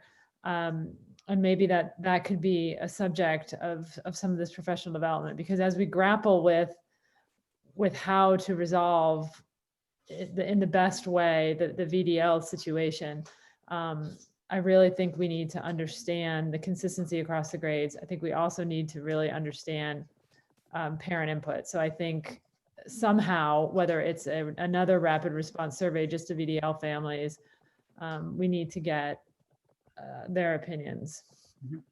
I think that's an excellent point, Melissa, because I also, even for the families who do not choose VDL, it will become very important to them if their child is in quarantine for 2 weeks. And Yes. so it's at some point, not all families will experience VDL, but in an unfortunate circumstance, for a full-time student in person, they might have to experience VDL. So really, I think that also, if I can just add to your. Can I finish my thought? Yep. Yeah. Sorry. No, I think Ruby's going where I'm going next, which is also kind of what Hillary was saying earlier. And I do think, so much of this push now to get the K-5 in person, and also like querying with the middle school and the high school how we get there soon, is because we are seeing the numbers, and whether we've seen Mark Cooper's report, and we recognize that in New York and in Loudoun County, that the cases are increasing. And I think that's why we feel like there's this window to get the kids in and give them as much in-person time as we can now, because it may not be there down the road. And I think that's why, we've pushed for the 19th instead of the 26th, some of the themes that you've heard in these comments. So I just think we really do want to work very hard on the consistency of the experience, because if we do end up full district, full remote, this question is even more relevant, because all of these children, everyone is going to be in a classroom where we need to make sure that, second grade student A is getting the same thing as second grade student Z, regardless of their teachers, and regardless of the technology or the space limitations or whatever the issues are. But I think let's make sure that we add that to the professional development to the best we can. Yeah, I mean, and that's in there. And I guess, given that I'm not sure where you want to end, Tony, but as you said in the beginning, this is superintendent's decision. That's what's going on in all the other districts. And you can talk to your fellow boards as to how much the boards are actually involved. Some, they don't have this much discussion. I value and embrace this discussion. And I want to know, is this board supportive of K-5 full in? And are you supportive of the superintendent's decision, K-5 all in? And are you supportive of the 26th? So we can get busy on that piece, have something out to families tomorrow, at least on that K-5. We're headed that way, and we're working on the voluntary distance learning approach. Because what's going on in other districts where they have been able to move is it's minimal plans coming to the board, outlines such as you're getting, with then the commitment to move and modify. As one superintendent told me, things are moving so fast they are using the board advisory to get decisions made to move along, which means some things aren't going to be as fully presented as you'd like, but to keep the discussions going. I view this as a discussion, way to bring you a decision that I think needs to be made, listened, and move forward. But right now, we're not clear on voluntary distance learning. I just want to know, are we clear on the K-5 all in? Or do we need to set a time early next week? No, I, unless other members of the board have, and I think that from what I'm hearing and what we've been hearing is K-5 all in by the, obviously people want it sooner versus later, but by the 26th is where we should be heading. I think that there was detail still to be included in those plans, which and I think that there was a big discussion still needs to be had on the voluntary distance learning, predominantly for the lower schools, but not limited to the lower schools. And so I think that's where we are. I think that we need to get those details on the voluntary distance learning very soon. You mentioned that early, even Monday, as early as Monday, that could possibly be had, and that would be appreciated. And I think that would, that would be great.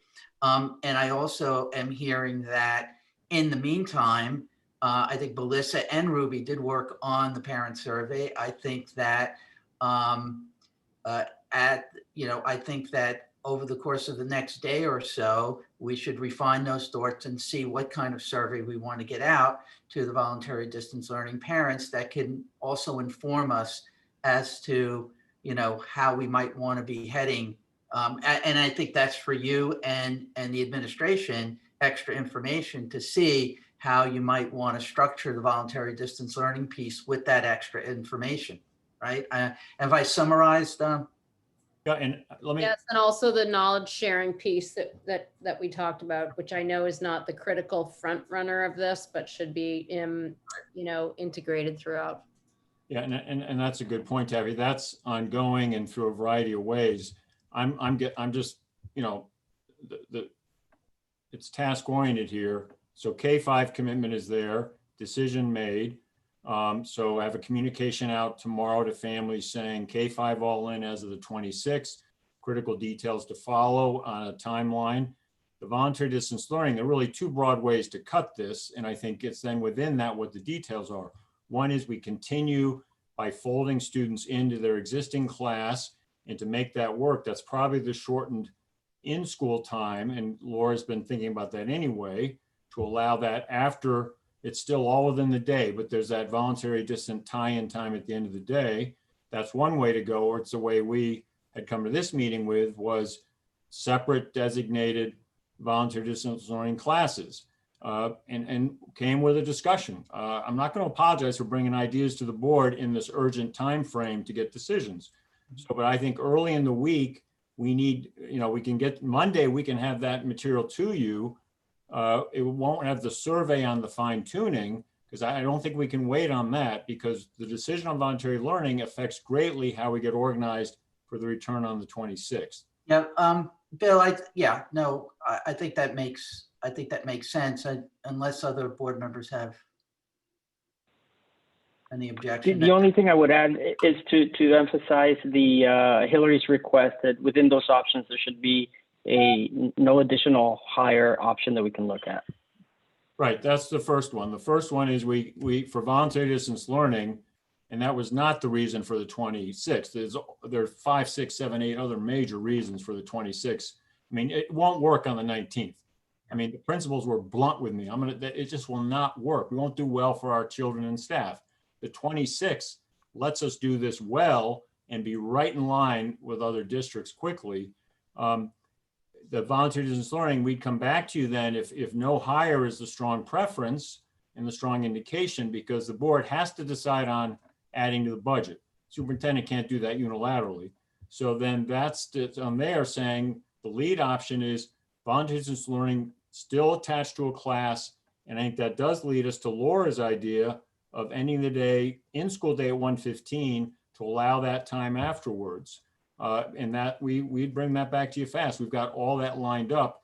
Ken has lined up all the professional learning that relates to then some of the quality pieces that the families will respond on. Wouldn't limit Can I yourself to those two scenarios. I mean, if there are teachers that are available to teach even certain grades or certain classes, or rotating through and teaching, pulling the kids out of existing classes and giving them a designated extra VDL classroom, you know, 1 day a week, and grade 3 has Monday, grade 4 has Tuesday, grade 5 has Wednesday, whatever. I mean, I'm just thinking this right now, whatever could work. Let's not limit ourselves to those two scenarios. I mean, I think there may be ways to give some portion of VDL separate time with existing teachers without having to hire new teachers. Yeah, no, we've looked at that, and we can bring that back on Monday. We've looked at that. You're not going to get all dedicated from those available staff. You can do portions of it and add to, and we can look at that. But I'm hearing from a lot of VDL families that they want some asynchronous time because they're concerned about the amount of time on devices anyway. So I don't know that they need to be on a device staring at a teacher for 8 hours. There might be other options to integrate some asynchronous component with Yeah, but just to be clear, pedagogically, it never would have been, even with the dedicated, it's never straight on. I know. I'm not implying that from a pedagogical standpoint. I'm implying that from a teacher resource standpoint. That was all I meant. Yeah, yeah. I think that this would be a great opportunity just to hear from the teachers in this aspect of having some sort of focus groups, because I think, you know, even just the teachers that I speak to, it's a struggle, right? And you don't want to go home feeling unsuccessful because you haven't satisfied the kids in the classroom and you haven't satisfied the kids at home. And I think that's the looming perception out there right now, or that's the looming feeling out there right now. So I don't know how my other board members feel about this, but I would love to hear feedback from the teachers themselves about what they think the right solution is. And if there is an opportunity that we can have a designated teacher, that we've only been in school for 6 weeks. While I agree, it is harder to separate younger children from their current teachers now. Again, we've only been in school for 6 weeks. And if there's an opportunity there, let's explore it. Yeah, Yeah, no, I'm under the, I mean, honestly, I'm under the assumption that any plan that the administration brings on VDL or plan or plans, is done in conjunction with the teachers. So I hope the teachers voices are in the plans. I mean, no, let me underscore that totally, because the K1 return on the initial plan, that was driven by the teachers at Hurlbut. The teachers said to Laura, we want that K1 all back in. We can do it. It fits all the health metrics. We want that. Yeah. Then and Laura's been strong on, we need designated teachers for voluntary distance learning because her teachers are saying that to her. Yeah. That's what teachers across the district, at least K5, are saying. If that's not able, if we can't add positions, we then need to look for a creative solution that still will meet teacher interests. It won't be as, I mean, we listen very carefully to the teachers. We're not bringing you things that we've not listened to them on. At the same time, right now, teachers would just say, stay where we are. Stay where we are, and that we understand we can't do that. Doug Pregnan today, as president of the union, said, I understand we can't stay where we are. We don't want full back in. We understand the importance of that, and we will work with you to get there. And then they said clearly the designated teacher would make a big difference. And we said, we'll talk about it, we'll see. So we are listening, working very carefully with the teachers. We can do more of that. I just would hope we don't slow down our K5 move, which we got to figure out the voluntary learning to make that happen. Because we don't want to be K5 without having figured that out. So that's why I commit to Monday, we will get back to the board, a document that outlines the voluntary distance learning options relative to K5 coming back in. And then you can, then you're gonna have to meet to discuss it, but then you can quickly set a meeting to discuss it. Yeah. I think it's important tomorrow, unless you're disagreeing, I will send a note out to staff and families that, K5 all back into the 26 has been decided, working on particular details. I'll say the middle school approach that I think got to commit to that. So Dan can work on that. And I think that Lisa's approach at the high school, just so they know what's clear, but the question we're sorting out still is how to serve our voluntary distance learning students. Yeah. And we would hope to have details on that figured out by the 16th at the latest. It's good. I think we made a lot of progress in the last 3 hours, and more to discuss next week. You know, I from where we were 24 hours ago, I think we're in a much better place. I don't know if the rest of the board agrees, but that's my personal view. And I think there's more work to do, and we continue to move the ball forward. And hopefully next week we kind of make a decision on this last piece. And it's not the end. I mean, this is the next phase. I mean, we still have the cold weather months to go through, and we don't really know what that's going to bring, but let's just take it one phase at a time. So thank you. Is there any other questions from anyone? Thank you. I think this was a really good session. Thanks, Bill, and the administrators and the entire staff for always going above and beyond the call of duty. I know this is hard, and we really appreciate it. Thank you, everyone. Great. Thank you. Thank you. With that, can I have a motion to adjourn? So moved. Okay. Meeting adjourned. Thank you. Thank you. Bye, everyone. Thank you.